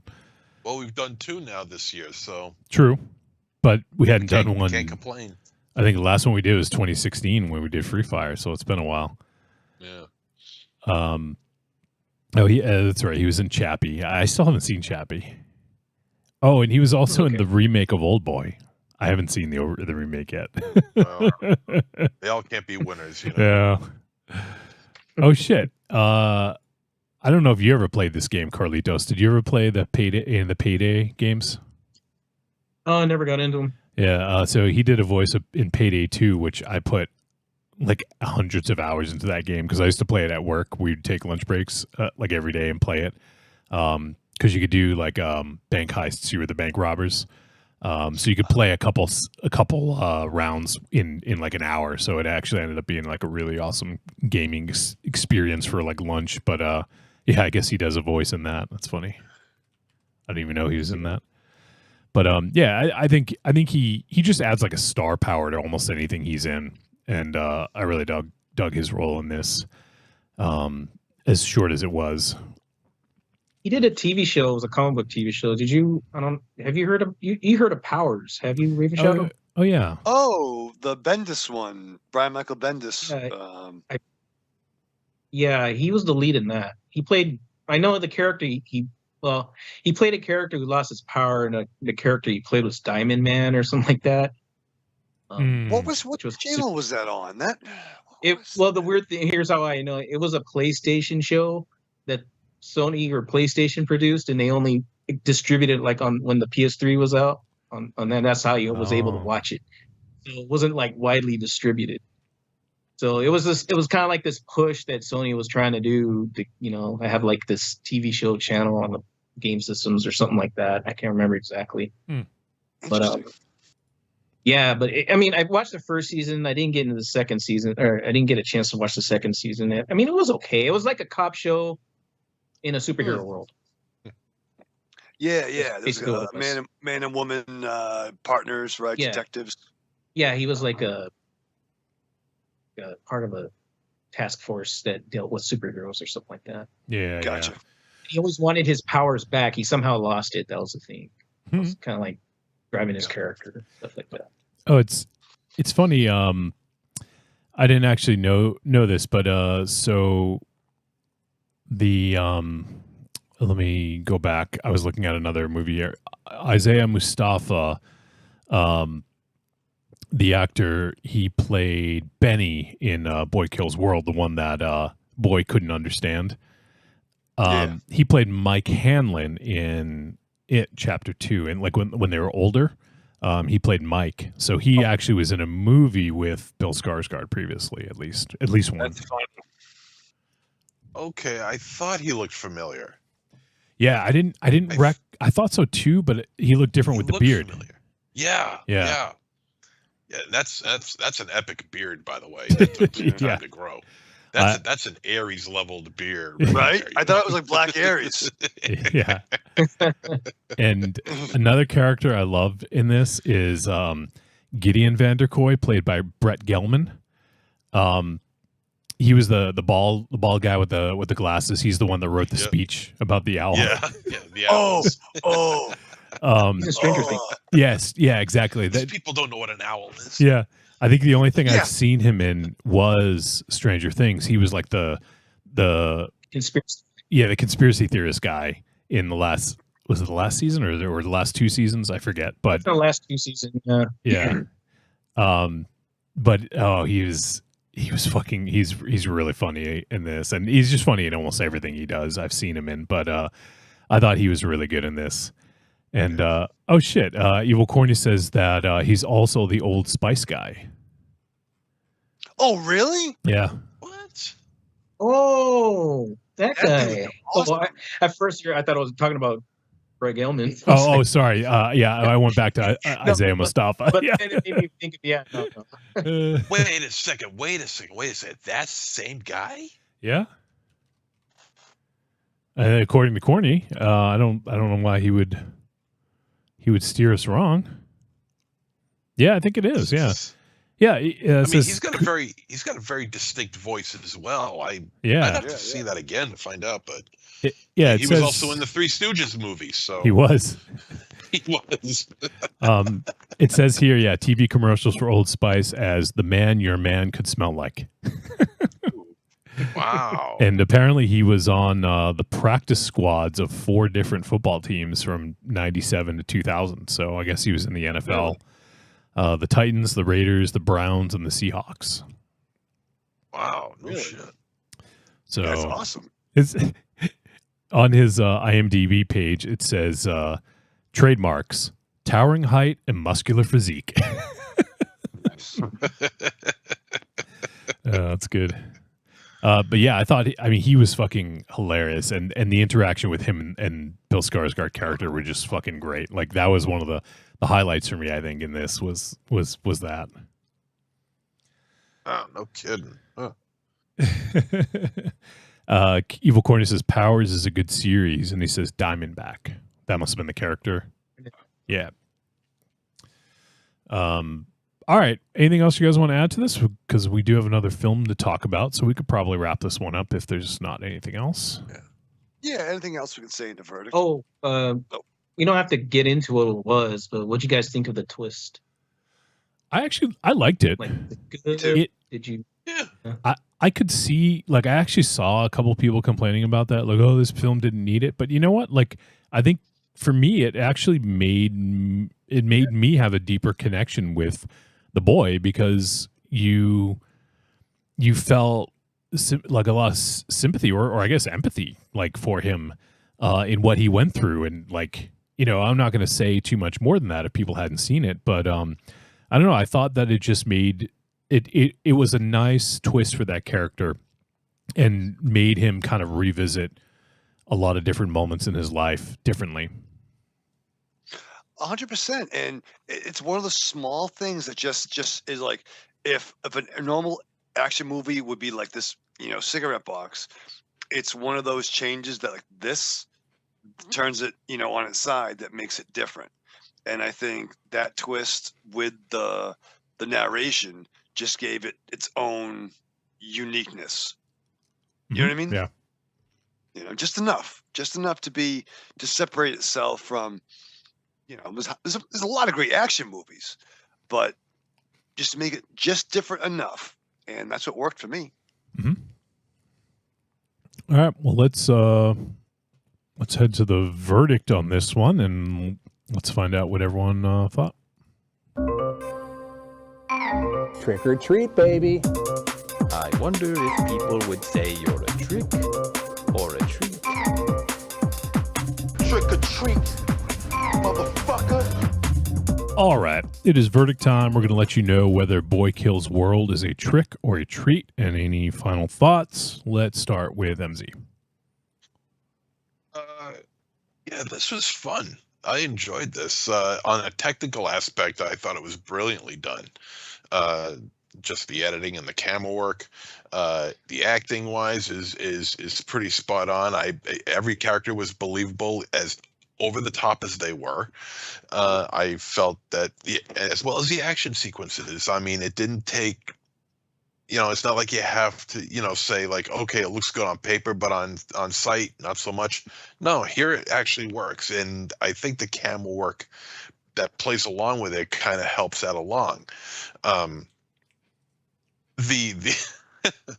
The snow set, the snow covered set, I thought was hysterically done. It was very well done action wise, but there was a lot of comedy involved. There's a lot of comedy involved throughout the entire film. Some subtle, not so much, and some not so much. And I laughed at both, because there is some subtle hints of humor here that, if you catch it quick, you're going to get yourself a good laugh out of it. And I caught myself doing that at least 2 or 3 times. And the big laughs, I mean, you just can't miss it. And with the help of H. John Benjamin, because he has such a distinctive voice, that just helps that humor along whenever he's shocked or scared or surprised or whatever. So that helps it along quite a bit. The film looks great. It's edited very well choreographed, and I would want to see this again. Yeah, this is a treat for me. Awesome. Let's go to Raven Shadow. This movie had great characters, great costuming, And a plucky spirit. and a plucky spirit. You know what? Yeah. It had all those things. I could definitely see the video game inspired character of June 27. I also like people with one name and numbers next to it. I don't know why. I like that. But her headgear reminded me more of the Televipers from the Sunbow G.I. Joe cartoon. For those old enough, they would have words on their visors, and that it made me think of that. That's what I'm into. But I don't know.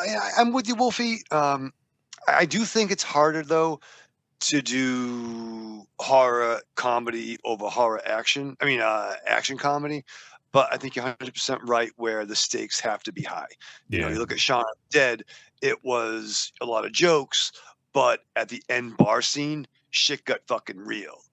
And it's very easy to have someone like H. John Benjamin doing the voice where you're like, okay, this is played for laughs.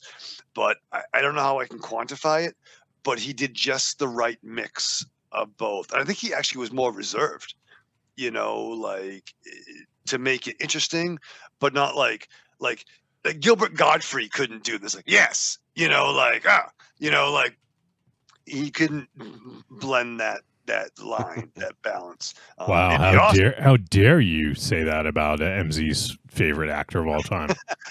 I'm not saying my foot is totally stuck in this fucking stool right now. I don't know what's happening. I'm literally stuck in a stool. That's fucking weird. That's the ghost of Gilbert coming out. Yeah. Ow! He's doing that fucking he's doing that smoke alarm gimmick. Seymour Smoke. Seymour Smoke. My ankle was totally stuck in this bar stool. That's fucked up. It never happened before. Totally sober too. But no, yeah, sorry for the derailment. But again, super surprised. This is a dude's first time fucking director. I am down for whatever this dude does next. I did even see a little bit of Karando in there, a little bit of Karando in you, bro. He's watched his Karate Kill tapes, you know. But thank you, Carlitos. Definitely a treat, man. Check this shit out. Really enjoyed it. Treat. All right. Awesome. Carlitos, why don't you go ahead and make this one official? Yeah, I'm in agreement of pretty much everybody here. It's fun, it's slick, it looks good, it's colorful. The characters are likable and endearing. If you find films like Timo's action films a little too gritty and need some little lighter tone, but you want the same action, this will definitely hit the spot. I mean, it's a straight up entertaining film. You can't go wrong with it, so it's a treat for me. All right. And as for myself, yeah, this is a treat. I really love this. It's as I mentioned, it's just got it's just the right mix of action and comedy. And I don't know that I've seen too many action comedies, to be honest. Like I'm having trouble actually thinking about any others. Tango and Cash, sir. Variety, anyway. Well, and what I'm talking about, Commando. what I'm talking about is Suburban Commando. Fuck you. Where's the action in that? Or the comedy. Yeah, or the comedy. Yeah, it's more like Suburban Coitus or something. I don't know. Like, wait. I don't know. You're doing it wrong. There's not much commando. Oh, well, maybe the whole thing is he's commando. He's like, yeah, he's going commando. Yeah, maybe that's it. Or it's the audience that got fucked. Yeah, for getting fucking heisted for their $5.25 or whatever it was at the time. Probably less. Yeah, right. Probably like fucking $3.75 or something back then. So, and when I say action, I mean actual action, like good action, choreographed action. And this is up there for me. Yeah, actually, one movie I haven't seen yet. Have any of you guys seen Nobody? No. Oh, yes, Nobody is good. It's great. It's great. Would you consider that action comedy? Yes. Okay. Yeah, I haven't seen it yet, and I know Timo actually is doing the sequel. So I'm actually really excited. I'm gonna check out the first one. I wanted to bring another one up that you guys reviewed, the Big Four. That was a bit of a comedy. Oh yeah, that's a good one. MZ didn't see that because it was during his hiatus, but the Big Four was a Timo film on Netflix. It is an action comedy. You're right. That's a good one, Carlitos. I'm glad you brought that up. That was fun. There was definitely some funny moments in this, in the Big Four, but I think that overall, I feel like this nailed that comedy thing because of what we talked about, like with the different situations of like him, with Benny, with the character Benny, who he couldn't understand, which is just fucking hilarious. Yeah, so this just totally worked. I really enjoyed this. It was a lot of fun. I could definitely see myself checking this one out again sometime. I didn't get to watch it with Tanya. Obviously with a lot of shit going on this week with Ozzy and real life. But I think that this is one that I would definitely recommend to people. Is this a Samurai Night, Raven Shadow? I was about to say that. Yes, for the most part, yes. I could definitely see the all the talking in the room might overshadow the nuances. It might Raven Shadow. It might Raven Shadow, if you will, because I'll be talking a lot because I've already seen it. Talking all raw. Talking all raw. Fucking raw and shadow, baby. Maybe that's how that goes. That's not good. Nobody likes that. But I think it might overshadow some stuff. But yeah, this would definitely fit in a Samurai Night picture for sure. All right, so that is gonna wrap up our. And I think I said treat, but if I didn't, there you go. It's a treat. Really dug this one. So if you guys want to check it out, it is on Hulu. If you have Hulu, if not, you can get it on VOD. But definitely check out Boy Kills World if you're into, choreographed action with really good characters and some good comedy. Definitely worth a watch. And I'm guessing this is probably the better of the action films that Bill Skarsgård did this year. If you had to watch one Bill Skarsgård film this year, this is the one to watch. Well, actually, Nosferatu would probably be the one, but yeah. Oh yeah, that's coming. Busy guy. But that one's coming out at the end of the year. Noma Fatatsu. I'm gonna hate watch it. Hate watch it. Just to see. I'm a glutton for punishment. All right. Well, while we roll into the next one, no breaks here. We'll just roll right into the next film. And we're going to be talking about Mystics in Bali. This is a film from 1981. It is supposedly the first Indonesian horror movie. It is 86 minutes, the perfect length for Raven Channel.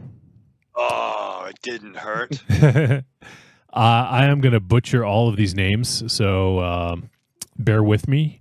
But before I butcher them, I'll talk about the genres. It's a folk horror fantasy thriller, according to IMDb, and is directed by H.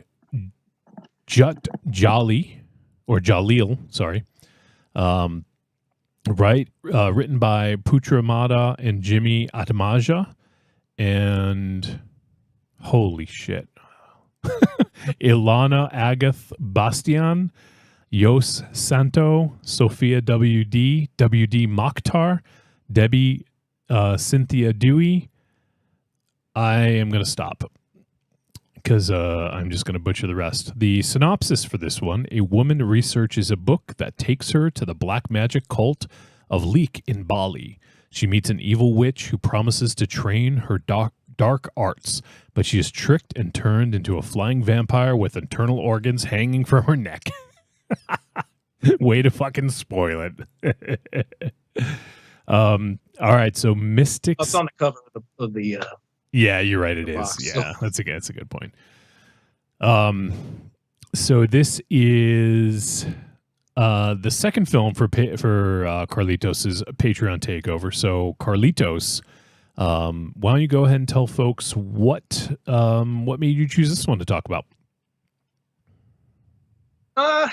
Well, I guess just sticking with my MO and trying to find some truly bizarre out there movies from other parts of the world that you guys probably haven't seen. So I thought this would be a good pick. I actually thought about pairing this with Lady Terminator when I did that show. Yeah.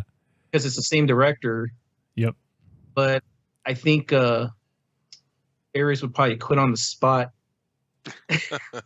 Or Annette's departure for that one. Actually, it wasn't long until he announced his departure after he did that show, so maybe I was still out there for that. But no, I just something bizarre, something weird. I was always fascinated by the creature in this movie. When I first read about it, I thought it was kind of the most disturbing thing in the world. I was just like when I explained this when I talked about Lady Terminator. I had this magazine. I was hoping I still have it, but I can't find it now.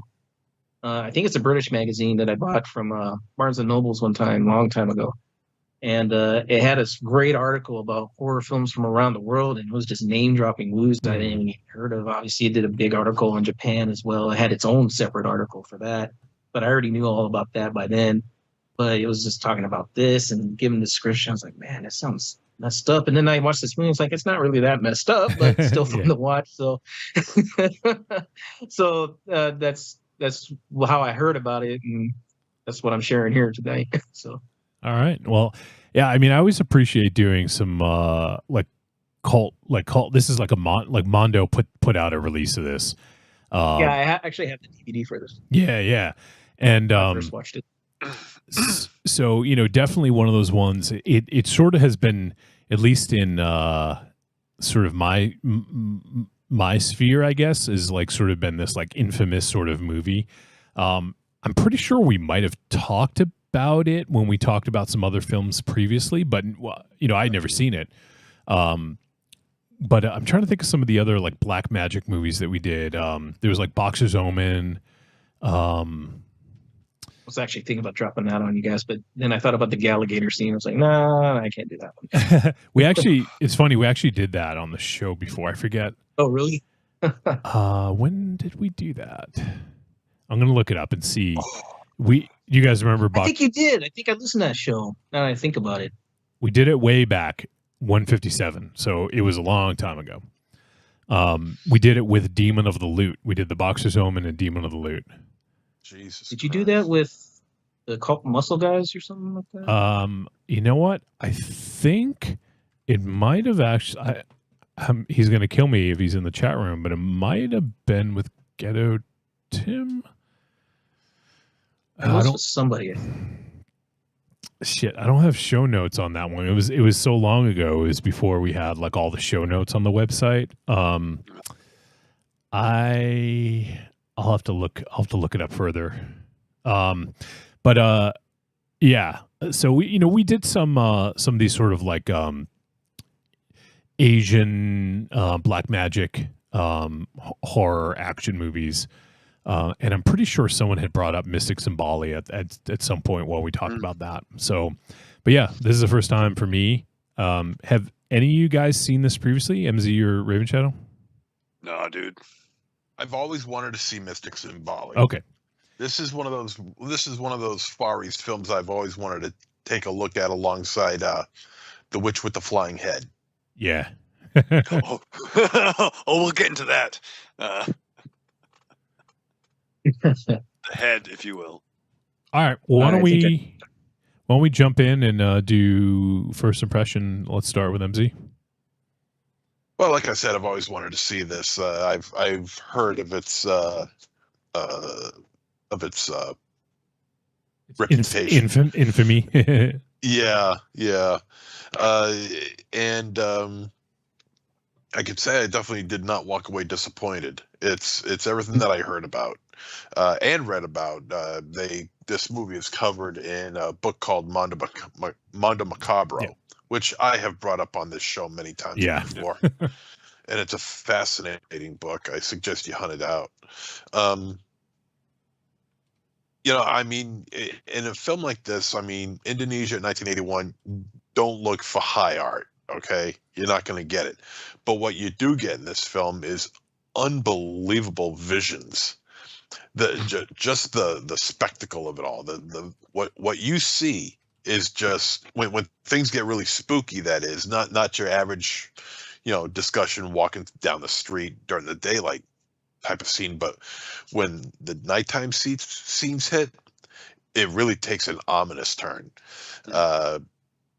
It does get a little spooky, admittedly. I don't know if I think it has to do with where it's from, as well as the film stock that's used, because it just has that really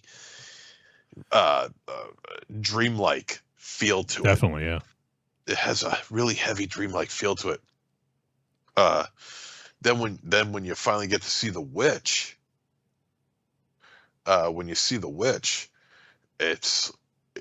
things really start getting weird, and because that's a whole different level of what you're looking at. It's a whole different level of visuals. It really kind of spooky. I was actually getting kind of freaked out by it, to be perfectly honest with you. And I was watching. That witch is really creepy. Yeah. It genuinely creepy. So, I mean, regardless of whatever happens in the rest of the film, you got this one character here that can carry this movie.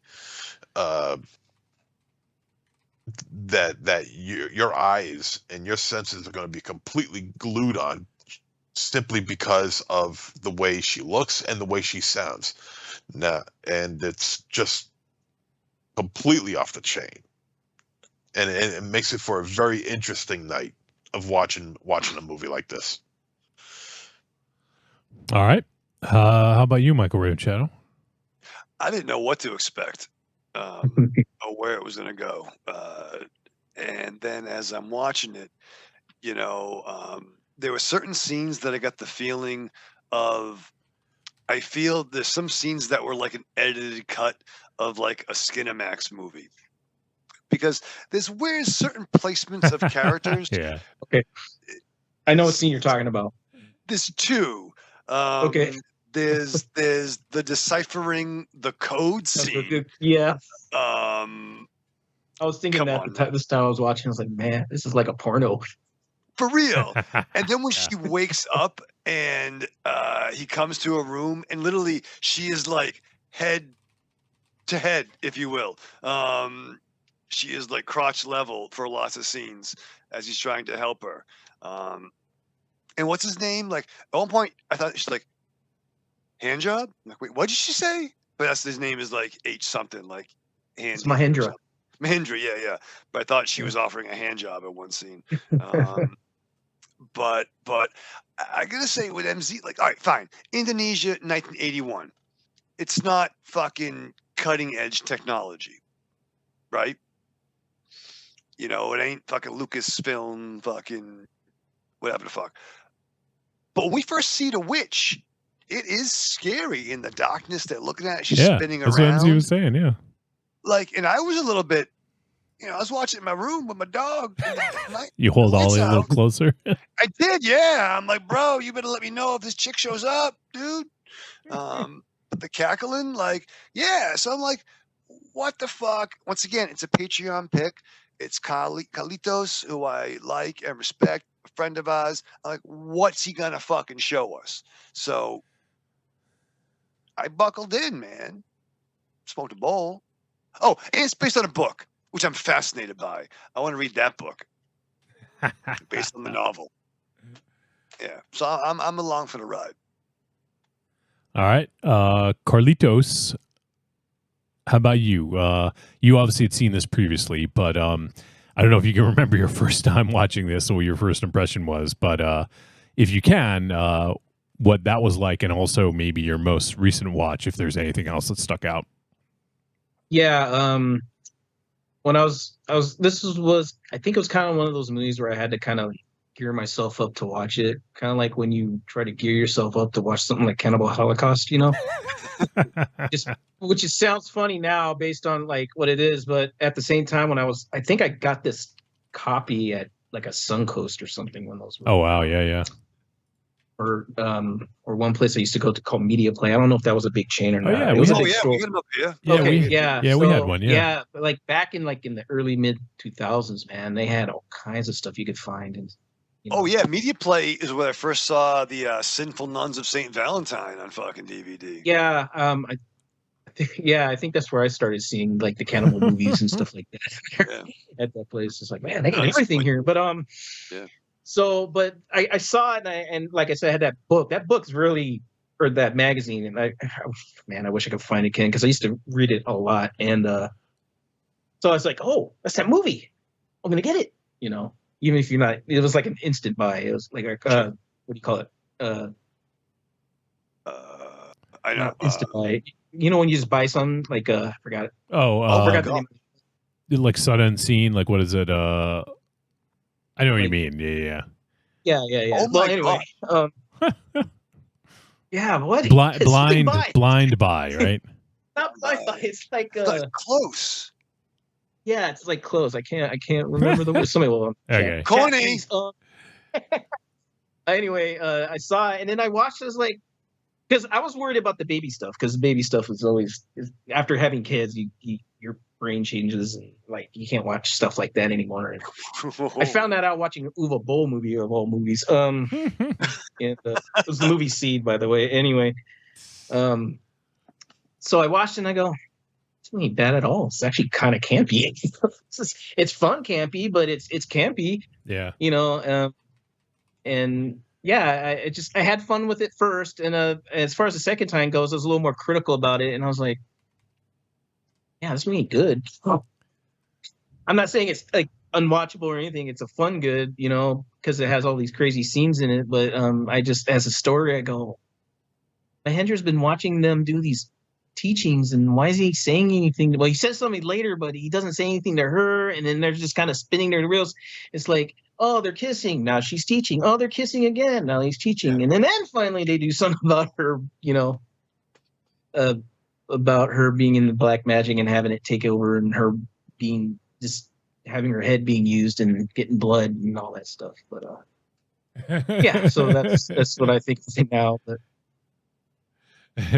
all right, and for me, yeah, like this is, like I said, kind of one of those curiosities that you've heard about, and in this case, I'd never seen it, and so I was curious to check it out. And I agree with you guys, like The Witch was pretty fucking freaky when you see it. Like, I think that's pretty cool. There's a lot of interesting ideas going on, and I like a lot of what's happening, but like coherence isn't the like the strong the strength of this. So I think that as a film as a whole, it's difficult to really rate this as like you would like Boy Kills World. Right. Whereas this is more of a curiosity of something that was like kind of almost infamous. So it's like, well, shit. I mean, I got to see this. It's one of those films, But like, not to say that this isn't necessarily a bad thing, but I won't remember this as fondly as like Hausu or Boxer's Omen, I think, or some others. But I definitely remember that Witch, and there was some, and there are definitely some interesting scenes in here. So I think it has, it's definitely got something going for it for sure. But I think overall it's can be a bit messy and a bit of a slog at times. But I feel like beyond that, like there's enough of curiosity that keeps you sort of pinned to your screen. And waiting to see like what's going to happen with the Witch, or with what was her name, Kathy, and I think actually someone might have mentioned this already. I feel like this sounds like the thought in my head is familiar, but or maybe I just read something. But apparently, the star in this, she wasn't an actress. The director, she wasn't American either. I think she was German. Yeah, the director just kind of saw her and was like, "Hey, do you want to be in my movie?" Like she was a tourist in Indonesia, I think. And if I'm not mistaken, I think that there was something similar with Lady Terminator. Was that the one? I think he just has like a thing for like, yeah. So it was let's see, Barbara Ann Constable. Was that the? I think she was an actual actress, or tried to be at least, from what I read about it. But I'm not 100% sure. I can't say for sure. So she was okay. She was British, Barbara Ann Constable. But yeah, I think same thing. Lady Terminator was the only film she was in. Although she was a November Pet of the Month in the Australian edition of Penthouse magazine at the age of 19. So she got that going for her. But yeah, it is kind of interesting. Like, I don't know why this guy would want to work with non-actresses. Like, I don't know. Like, there's enough. I think I know why. He likes the brunettes, that's for sure. Yeah. Hopefully, there's no fucking lurid stories that came, that are just waiting to be told or something about this one. But after a Mystic Bali. But yeah, that's pretty much all I have for my first impression. I'm glad I saw it, but it's not one I'm not sure if I'll watch it again. But I'm glad that I did, because it's just one of those ones that I always would have sort of been curious about. Like, oh, well, I've heard so much about Mystics in Bali. Like, I got to check this out. So definitely glad that I saw it though. But you could do a supercut of this that would be batshit crazy, right? Like, there are some fucking scenes in for sure. this. Yeah. Like, and I'm watching it with taking into consideration, not a knock to our Indonesian brothers and sisters, but I'm just saying they probably didn't have a big budget for this picture. Oh, definitely not. Sure, no way. No. I'm pretty sure, like, the new oil tank I have to buy cost more than what they made this movie for. Or Ozzy's vet bills the last couple of weeks. Right. Yeah, for sure. We didn't even talk about that, brother. But they fucking tried. And I think whatever they had money for their scenes, and I wanted to get into some of these scenes, right? It's 1981. We can fucking spoiler it. Yes, we can. Yeah. You know, like, you know, the gimmick where the witch never appears in the same form twice was great. I forgot even why when they even mentioned bringing the blood, but I like when they brought the fucking 6 or 9 glasses of blood for the next meeting. Oh yeah, yeah. Like where did all the blood come from? Yeah, all different colors. It looked like berry blue, cherry, all different Kool-Aid colors. None with a syrup consistency. But when they bring it to sacrifice and the tongue comes out of the fucking woods like a fucking an anteater fucking snout. Oh, this is good blood. Oh, like Stenhausen. Oh, look at it, pretty good. Yeah, that's the funny thing. The way, I mean, when you think of a witch, when in film, when you think about talking to a witch, you know, you would think of her speaking in some sort of banter that would sound not like a typical discussion you would have with another person. Right. You know, she would speak in riddle, or she would bubble, trouble. You know, or maybe being cryptic or something on that idea.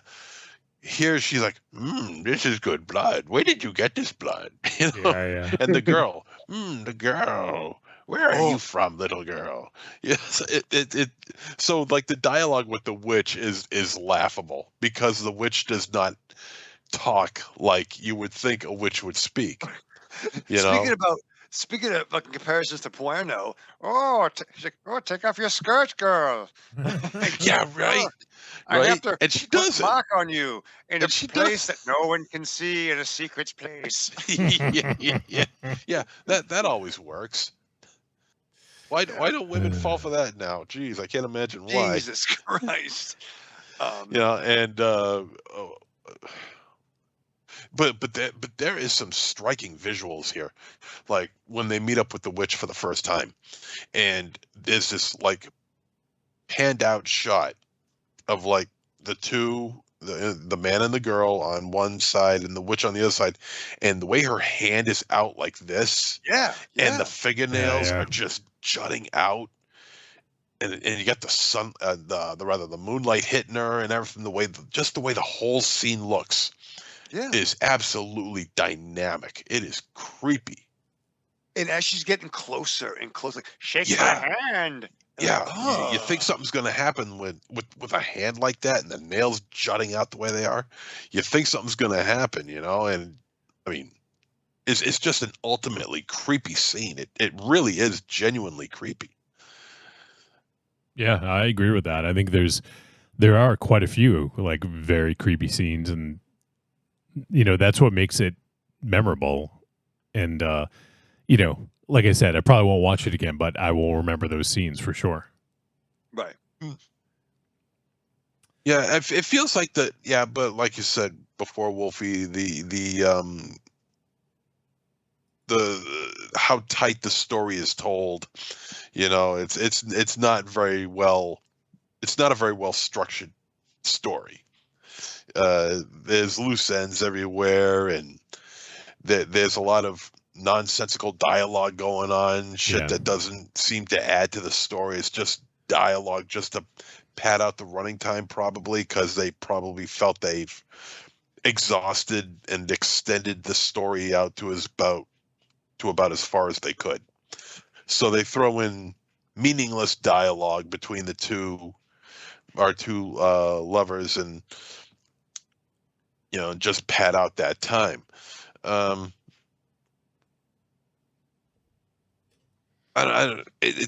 It's strange, but you know, I mean, this is the kind of movie you would expect to be the first horror movie from Indonesia. You know, if you were going to say the first horror movie from Indonesia, this is exactly what you should expect. So they didn't fail in that department.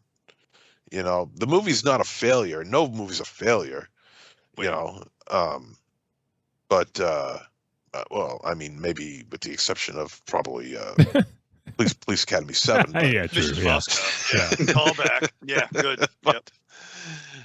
but I mean, it's not the worst thing in the world.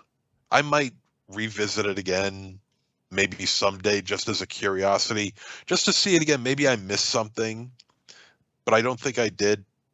But at least just to enjoy those creepy scenes with the witch again, because that is genuinely effective.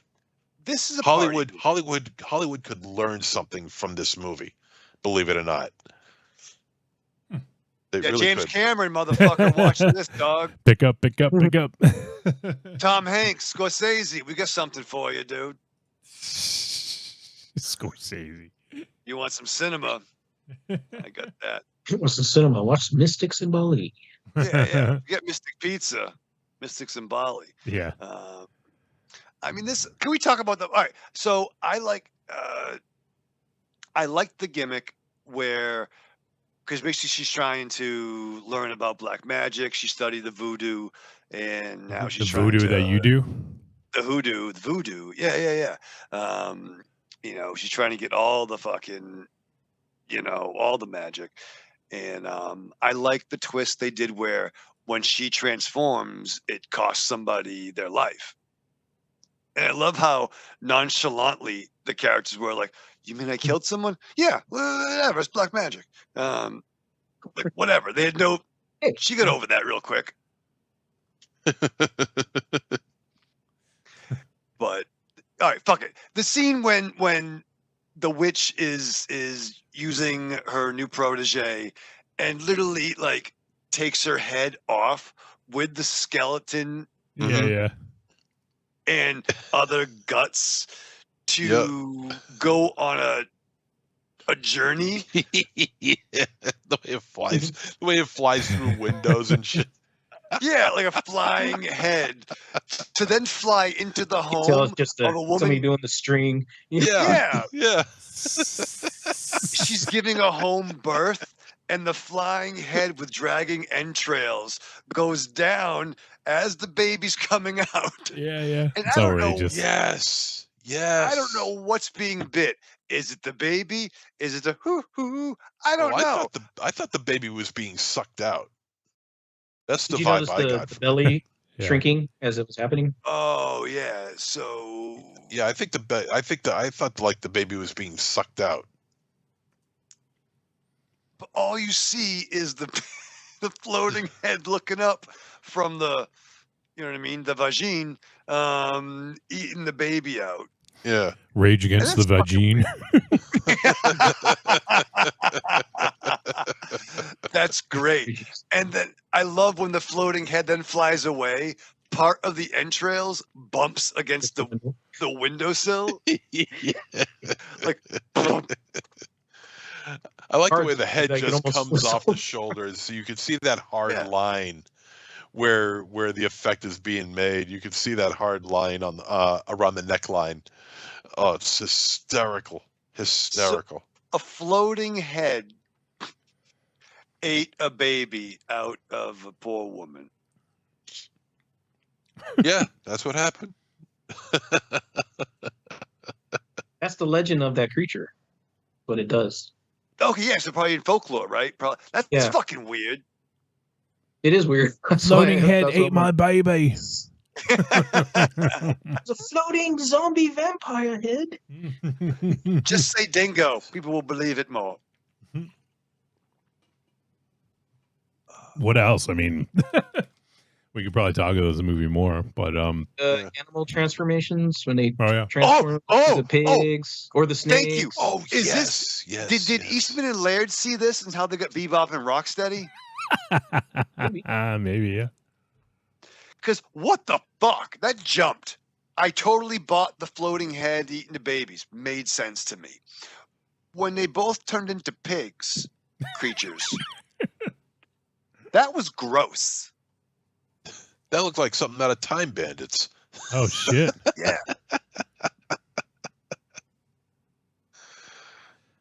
And I think they kind of did it kind of neat where it was practical effects, but then you could see the dissolve into the next phase. Yeah. Oh yeah. and then they continue. And then no, now they're a full blown pig. So just walking around, and then the same thing with the snakes. And you don't even know what they're turning into until you see that they turn in. What the heck are they turning into? It's gross. Right. Then and it's funny too because the first thing that changes is their lips. Yeah. Yeah. So mid transformation, they got these huge lips as they're turning into snake, and before I guess the head starts to shape like a snake head of something like that, and then the part where they look like almost like a cocoon or something before they turn over, and now they're snakes. So that was kind of funny. And I love how they put when the witch put the symbol on her leg, and I don't know how you could translate.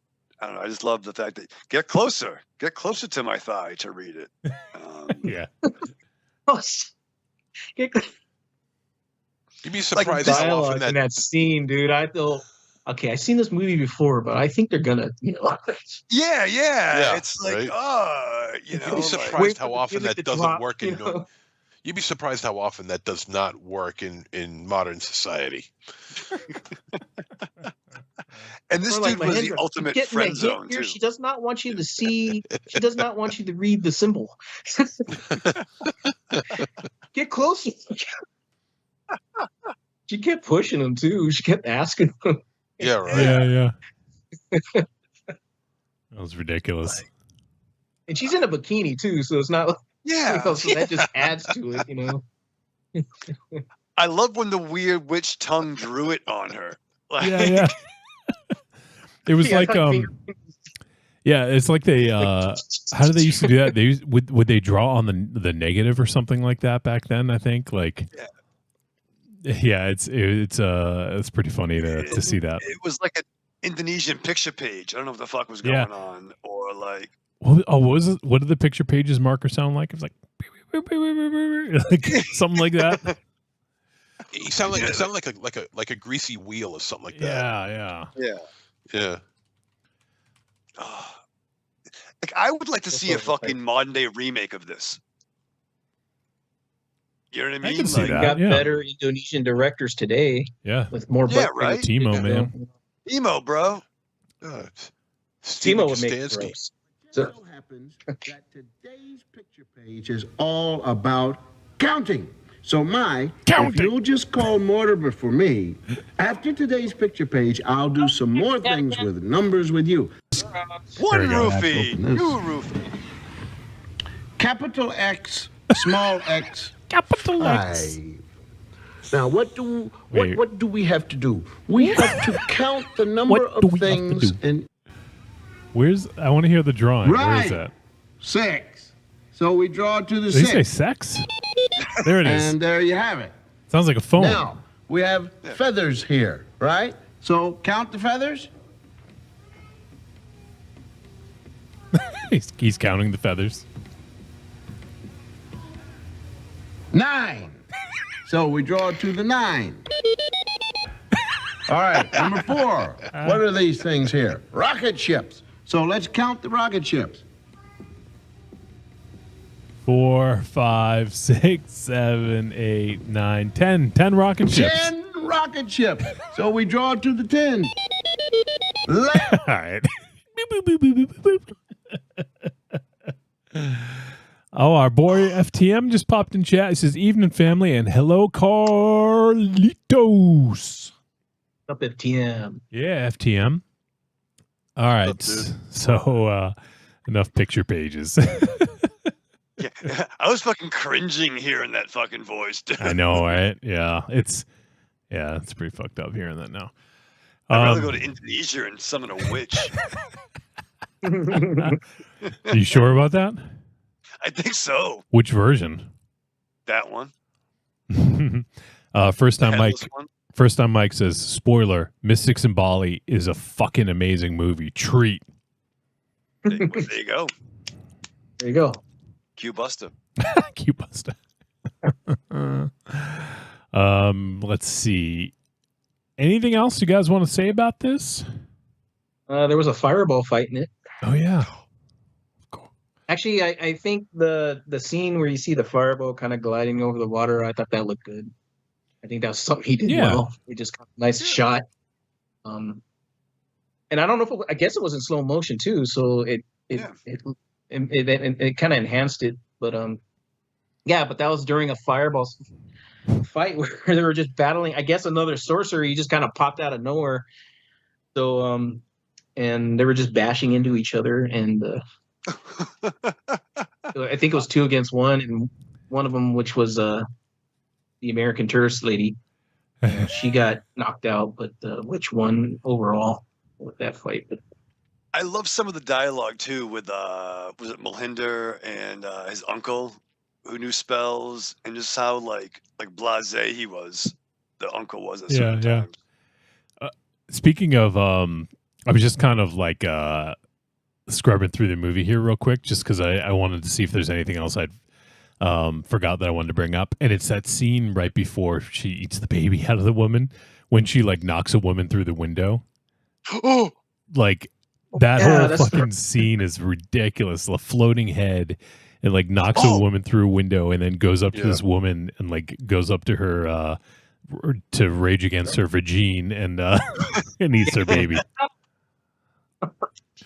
Oh man, I forgot about that. Yeah, because she it's like it wasn't slow motion. It was like dramatic. Yeah. And the head butts her. And then like she gets punched like Doomsday punched her through like multiple houses. Exactly. FTM says, I wish I could have been in the room watching this movie with Raven Shadow. Yo, what the fuck? I was thinking about you when I was watching this movie too. Man, I wonder what he's saying as he's watching this movie. You know what? We should. Why don't we do fucking commentary? Like, I mean, like, not just like a film commentary, but we should film reaction to Raven Shadow watching movies. Yeah. Be dope. Did you notice, like in the climactic battle, the breasts of the witch in pig form? Stir. Yeah. Breasts. That, dude. Like. Yeah. Yeah, they were fine. She like, and it was half pig form. It wasn't even like how they turned into actual pigs. Right. It was the suit with the that thing had breasts. I know that's all really did, regardless of form. You're right, it did. Raven Shadow is a pig with breasts. You milk me, Wolf? I guess. That'd be weird. Also, that scene. Well, I guess if we're not doing spoilers, the uncle dies. Oh, no, you can't. Movies as old as all of us. But what was funny is that I almost thought it was a Gandalf moment, but it turned out it was like a twin brother. So it was like one of those sudden twin brother. Wait, he had a brother? Once he comes in and then he starts fighting her. It's not. It's the same actor, but I thought he white gowned off for a minute because he was dressed in white, in a white robe, like I don't know. I'm sure there's a name for it, but it was the outfit, basically like a towel going over your chest kind of outfit. So, and then he got into the fight, which got even crazier. Fucking movie, man. Oh shit. All right. I gotta get rid of this fucking Skype today. Giving me fucking headlines while I'm doing a fucking podcast, you fucking assholes. Go fuck yourself, Skype. Yeah. I don't want to purposely avoiding politics, you fuck. Like I was like, what did Trump already do? I'm gonna mute you, Skype today, and I'm gonna fucking delete you, you piece of shit. All right.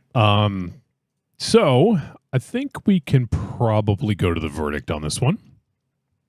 I don't know if I want to milk a pig with breasts anymore that we already have. So, yeah, why don't we do it? I'm not going to play the music. We'll just go right into it. So, MZ, what are your thoughts on Mystics in Bali? That's exactly what I would expect in the first Indonesian horror film to look like. Somewhat boring, but some crazy visuals. And that's exactly what I got. Our two leads are, they don't really have a great chemistry. But one's the not an witch, actor, so yeah. But the witch is fantastic. Yeah. And basically rescues this movie from what could be absolute boredom. She demands attention whenever she's on screen, not just by her visual, but also by her voice, because her voice and she, granted, yes, she does a lot of laughing, maybe too much laughing, some might A lot of think, cackling. but that at times can be genuinely creepy, depending on what it is that she's laughing about. Because she does give some ominous tones here in what she's saying, but her overall presence is just really threatening. You could see that. This is a treat, but don't expect high art. Watch it for the visuals. Enjoy it for the visuals, not so much for our two leads, but the witch pretty much saves this film. This is a treat for me. All right. How about you, Raven Shadow? Yeah, I mean, this ain't going to be the Indonesian Casablanca, you know what I mean? But, this was a fucking weird, fun journey. And understand the effects and the money they had back then, but it didn't take me out. Like, I bought into it for what it was. And it's absurd. I mean, I'm not even sure what the real translation probably is. I don't know how accurate it is or whatnot, but there's some crazy high spots. I said it before, it'd be a good party film, show it on, hanging out. Like, what the fuck? A flying head eating a baby out of a vagine. You don't see that a lot. Ever. Yeah, I mean, I don't care how many fucking streaming services you have. You're probably not going to see that. So it's fucked up. And it works. You know what I mean? It's a fucking, it's a treat. Check it out. Have fun. Enjoy yourself while you can. You know what I mean? Man. Let's see. Let's go with Carlitos. Let's make it official. Yeah, real quick, I want to mention if anybody wants to see probably a bigger budget version of this type of creature, check out it's featured in an episode of Creepshow called Drug Traffic. Oh yeah.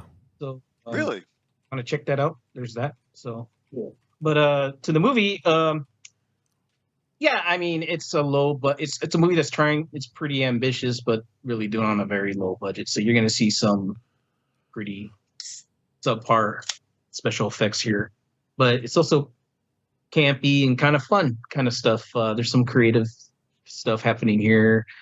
The story, don't go into the story. It's a jumbled mess. It really kind of drags in the middle where it really spins its wheels.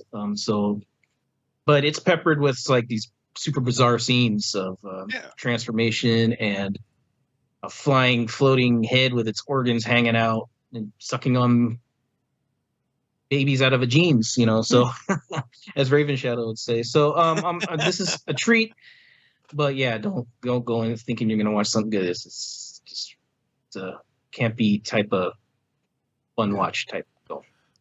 Yeah, and so for me, before watching this, I didn't realize that it is a horror movie about a mythological figure, Liak, which is a flying head floating through the night, sucking the blood of newborn babies with the entrails of its former body still hanging from it. So fucking right. So for people in Indonesia, I mean, this legend might be familiar, but for us, it just comes off as bizarre, right? Like, it's like, what the fuck? Mm-hmm. But if this is, I don't know if this is the kind of thing like Grimm's fairy tales over here, is this something that they would have found out about when they were younger, like kids in Indonesia? If so, I imagine this would be horrifying, because actually seeing it on screen, especially back in 1981, right? So probably like a Baba Yaga, you know what I mean? Or, I mean, yeah, this is very specific with, a floating head that sucks the blood of newborn babies. Whereas, Baba Yaga is a little bit more nuanced and, a little bit more to it. And it's an old, kind of like hag, but yes, I mean, could be similar in some ways. This is one I doubt I'll ever watch again. Like, it's kind of in that territory, but I'm glad that I saw it. So for me, it's kind of hard to say. Like, it's one of those oddities, film oddities that you kind of have to see, but it's not one that you need to watch over and over again. So I think it's one you should see, but I don't know. It's hard for me to recommend. I mean, I guess it's a barrel, maybe a tepid treat. I guess it's like barely a trick and tepid treat. It's on that line for me, but because it's so infamous and because there's just so many crazy things, I guess I'll go tepid treat on this one. But it's just one of those ones that must be seen to be believed, I suppose. So. So there you have it. That is our discussion of Mystics in Bali, and give it a look. It's you can get it on some streaming services, and I think we saw last week was on like Daily Motion or something like that. So on YouTube. Okay. YouTube. That's right. Yep. So you can check it out online as well. So if you want to check it out, Mystics in Bali. There you go. But I am glad that I saw it, so I appreciate you recommending this one, Carlitos. It's one of those ones that I've heard tales of for a while and just never sought out. But I'm glad I saw it. So before we wrap up, we'll talk about what we're doing next week. And next week, we actually are going to have another Patreon takeover this month. It's not next week, but we'll have it later in the month. Mostly because, as I've mentioned before, we needed to kind of squeeze a few of these in because we got behind early in the year when we were waiting for Godzilla minus one to come out. We thought it was going to come out much earlier, and then so we kind of had Linus on hold for his. So we're playing a little catch up. We'll have another one later this month, but next week will just be a normal show, and we'll be talking about a film that I've been very anxious to see for a little while, and it hit theaters and had a little bit of a theatrical run. And now it is on VOD. Well, actually, I'm sorry, it is on VOD. It's still playing in some theaters, and it's also streaming on Mubi. So we've done one other movie that was on Mubi. I think it was Cobweb. It was the South Korean Cobweb. So Mubi has some decent stuff on it, but yeah, I guess they acquired this one, and it is The Substance. From director Coralie Farge, I believe is how you say her name, the director of the movie Revenge, which we did on the show several years ago, which I think everyone reviewed it very favorably. Was one of the better rape revenge movies that is out there. Yeah, maybe it's a movie everyone should brush up on now. Yeah, Coralie Farge, I think is how you pronounce it. I'm not so good with the French. Yeah, so this is her, I believe this is her follow-up film. Yeah, she did one episode of the Sandman series. That's right.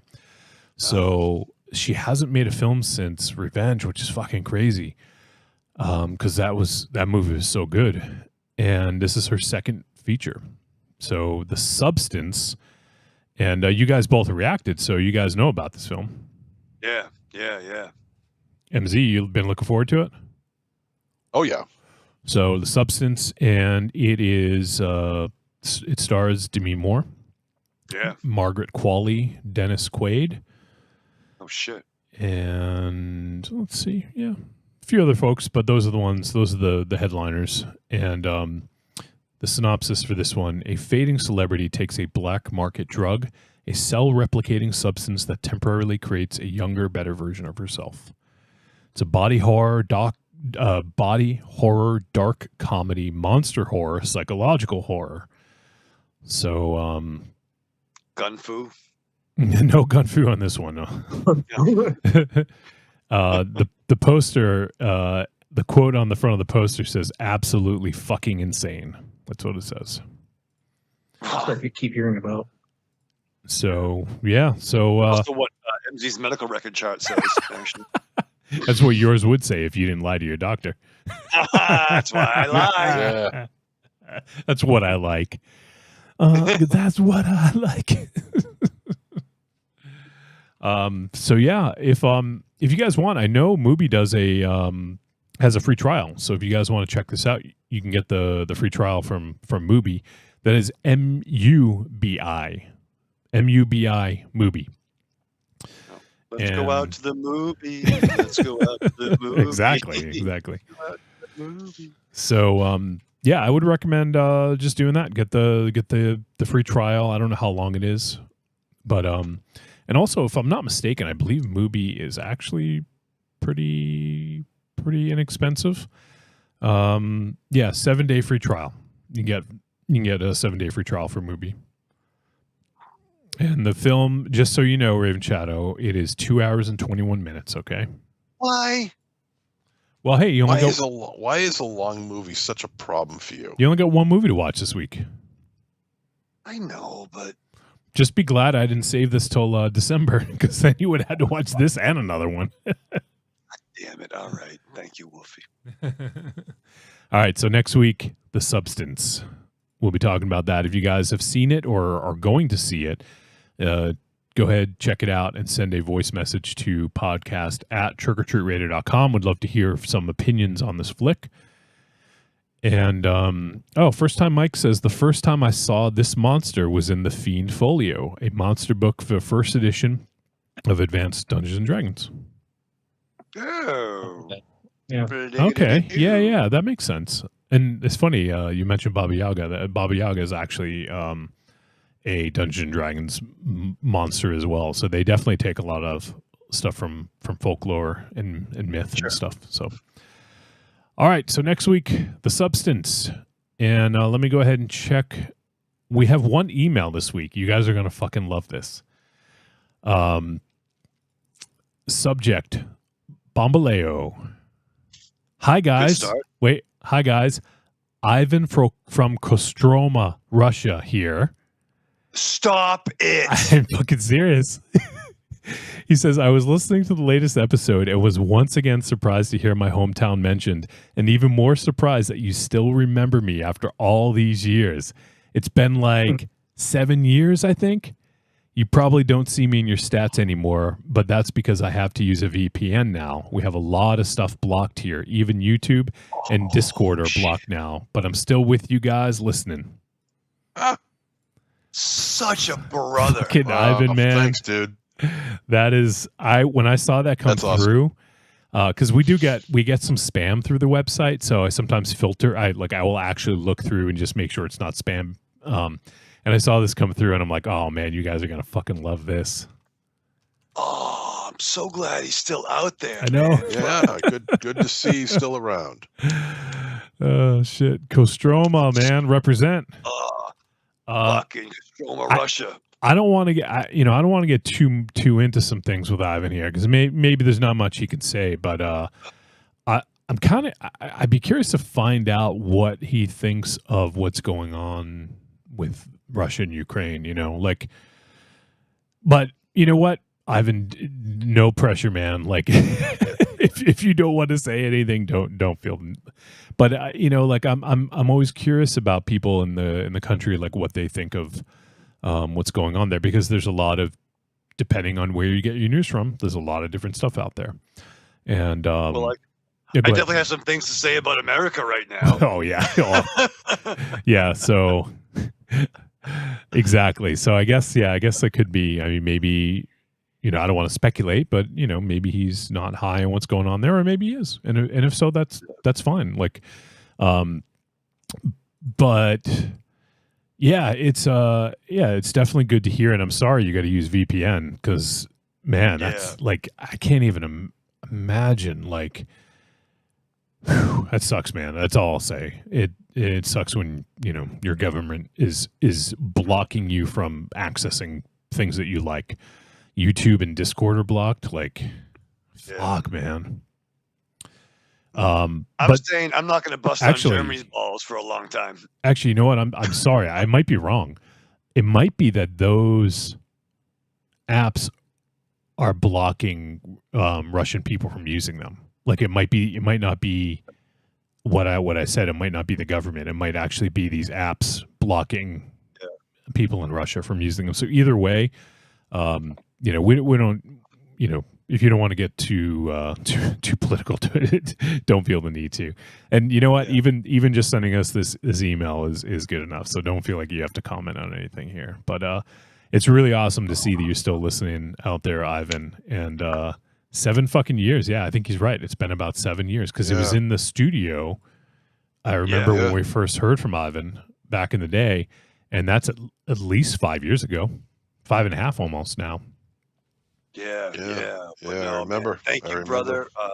Wear big mark skis for you. But no, man, be safe out there, and brother.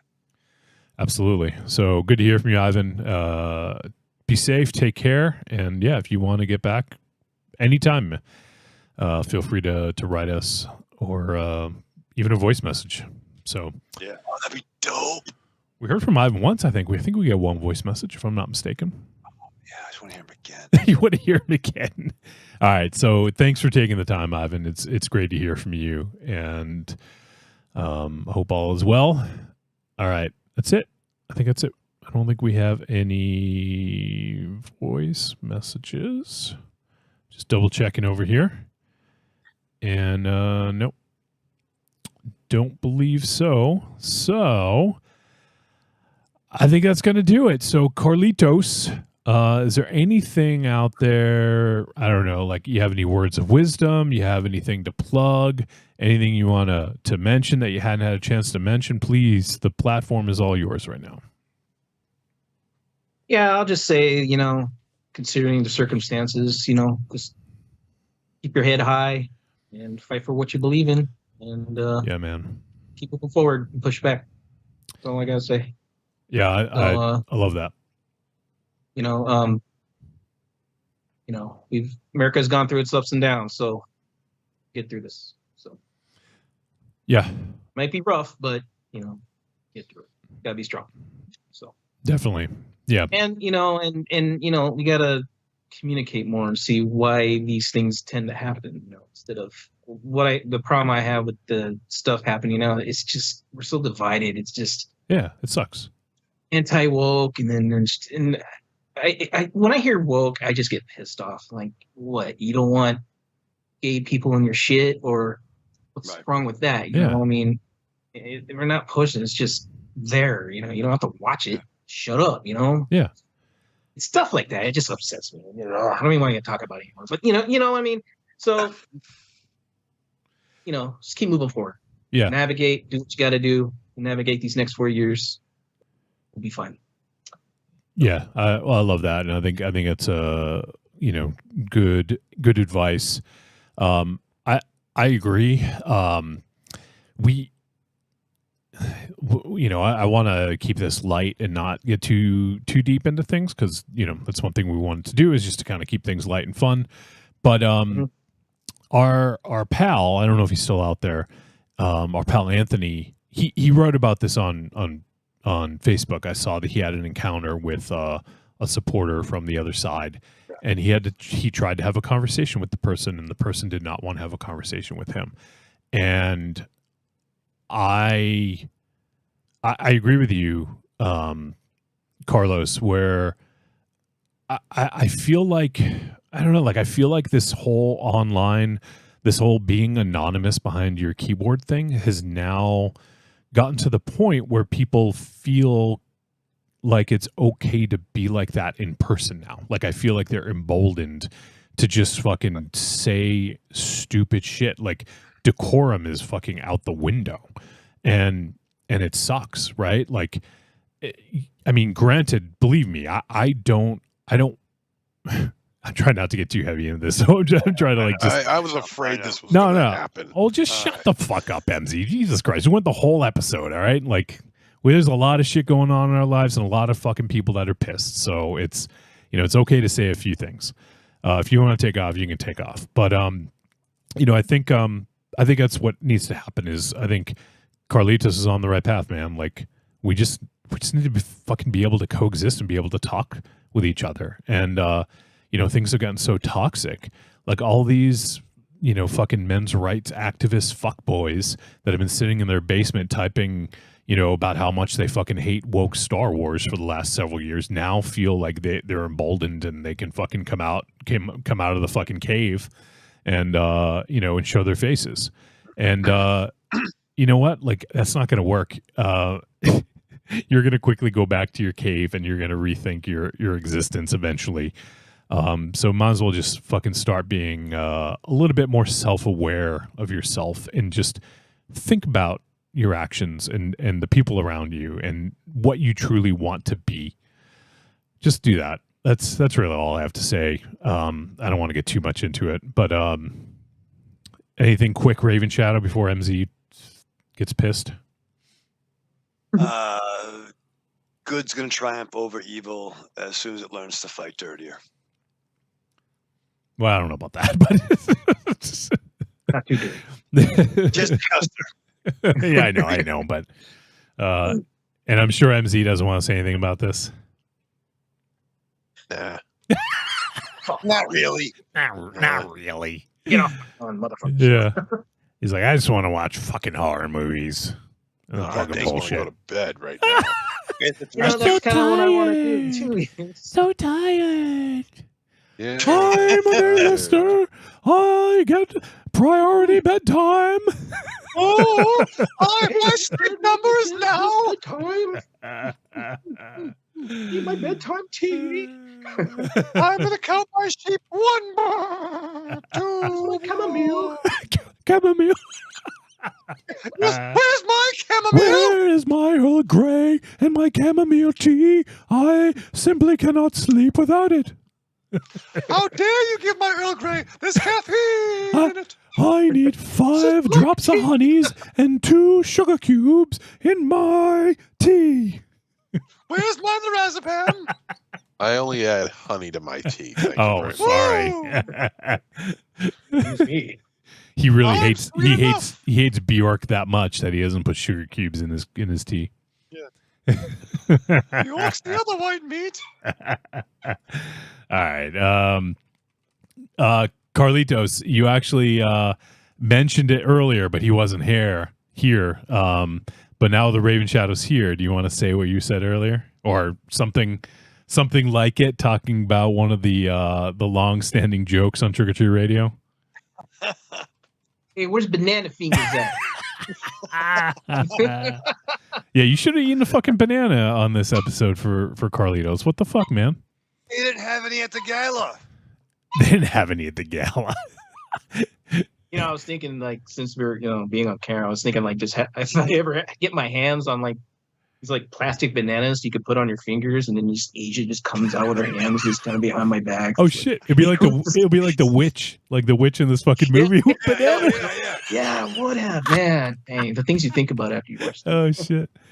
Edwin Banana Fingers. Yeah. Oh shit! I forgot to look at this, but our boy D Rook half hour ago, he says, "Oh my god, Rage Against the fucking Vagine." Yeah, that's pretty good. Oh, D Rook, I don't know if he's still listening, but love you, boo. Hope all's good with you, man. Something went wrong with the YouTube chat. It just shows a monkey with a hammer, so I'm guessing that they're having issues with their chat. So I can't see it, so I don't know if anyone. Well, they got the repair staff working on it right now. Yeah, exactly. All right, so let's wrap this up. So Carlitos, thanks, man, for everything. You always pick some really great, interesting films, and these are 2 that I really wanted to see. So I'm glad you picked these. And you know what? Like, just you've been supporting us for so long, and I just can't thank you enough, man. And I know it's weird because I consider you a friend, but you're like, but you support us, so like I feel weird about it. It's like one of these weird things, but I can't thank you enough. And I'm so glad that you're able to participate in these and other events and Patreon shit that we do. So thanks for all your support, your friendship, and everything, man. It means a lot. No problem, man. I'm just a friend helping a friend out, So, yeah. As you guys always entertain me while I'm working, getting through my work hours. I'm gonna need it tomorrow because we're slow right now. So, are you okay? Are you okay listening to yourself on a podcast? I know some people. I hate the sound of my voice. I do. I really Yeah, do. yeah. Because I always sometimes when I call, I have to like. You don't know how many restarts I do when I say a voiceover. I'm like, oh, that sounds terrible. So, but yeah, I mean, actually, I don't know. The podcast I can handle, but it's usually when I criticize myself is when I do the calls. Oh, gotcha. Yeah. It's like, man, I use that word way too much. And what's that noise back there? And I keep repeating other words, Yeah. stuff like that, because I do it off the top of my head. So I'm like, right. For me, it's always funny going back and a lot of times, I mean, I don't know if it's because I'm like taking notes and, watching the streams and everything, but I always forget like a lot of what we say, like as soon as the fucking episode's over. So for me, like if I ever go back and listen, it's like, oh yeah, like I'm like, oh wow, we actually sound smart here, or wow, that was fucking dumb, So it's always interesting to go back and listen. But I can see MZ making faces, so let's wrap it up. So let's say goodbye, starting with MZ. Arrivederci, douchebags, and thanks a lot, Carlitos. Thanks for coming on, man. You're a real dude. Thank you, Raven Chatham. Dude, we love you, buddy. Fucking brother rating out of 10. You know this. Dude, buddy, brother. Can we get a dog in here or what? I was going to do a dog. Give the brother a dog, man. Yeah, Carlitos, you're our mate. Big up Linus, he's in the back. You know what I mean? They say that in England. That's cool. We could be borscht buddies. I'm not sure what they say in Russia, Ivan. I don't know. Borscht buddies. Oh fuck. Is that like the Russian bosom buddies? It's kind of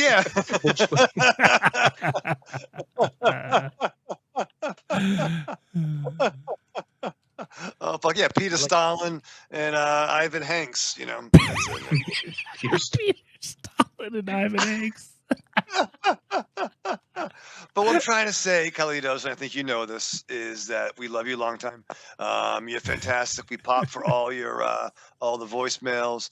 Love hanging out in the extra Patreon stuff, and I want to be able to hang out in real life sometime soon. And as shitty as the last couple of days have been, everybody here, everybody in the chat, I really needed these last couple of hours to not think about life for a while. So again, thank you for the journey. Thank you for the ball busting.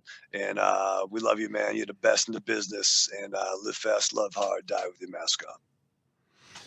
All right. Yeah, I agree with all that stuff. And for me, it's funny. I actually didn't do the Star Wars podcast last night. I told the guys I just didn't think I could do it.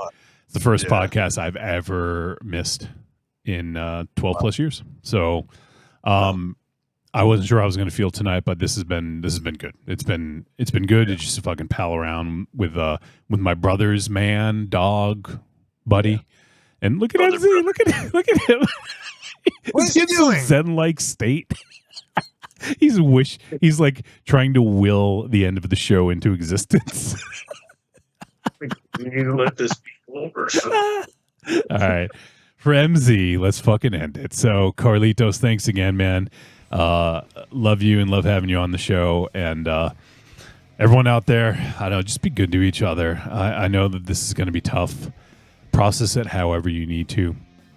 And do what you need to do to move forward. Whether it's fighting, whether it's hanging back in the shadows for a bit, or getting the fuck out of here. Whatever you need to do, do it. All right, well, that is going to do it. We'll see you guys next week. We'll be talking about The Substance, Go check it out on Mubi. Get a 7-day trial if you want, and watch it and get back to us with what you think. Podcast at trickortreatradio.com. All right, everyone. See you. See you. Carlitos is going to see himself out. I love that shit.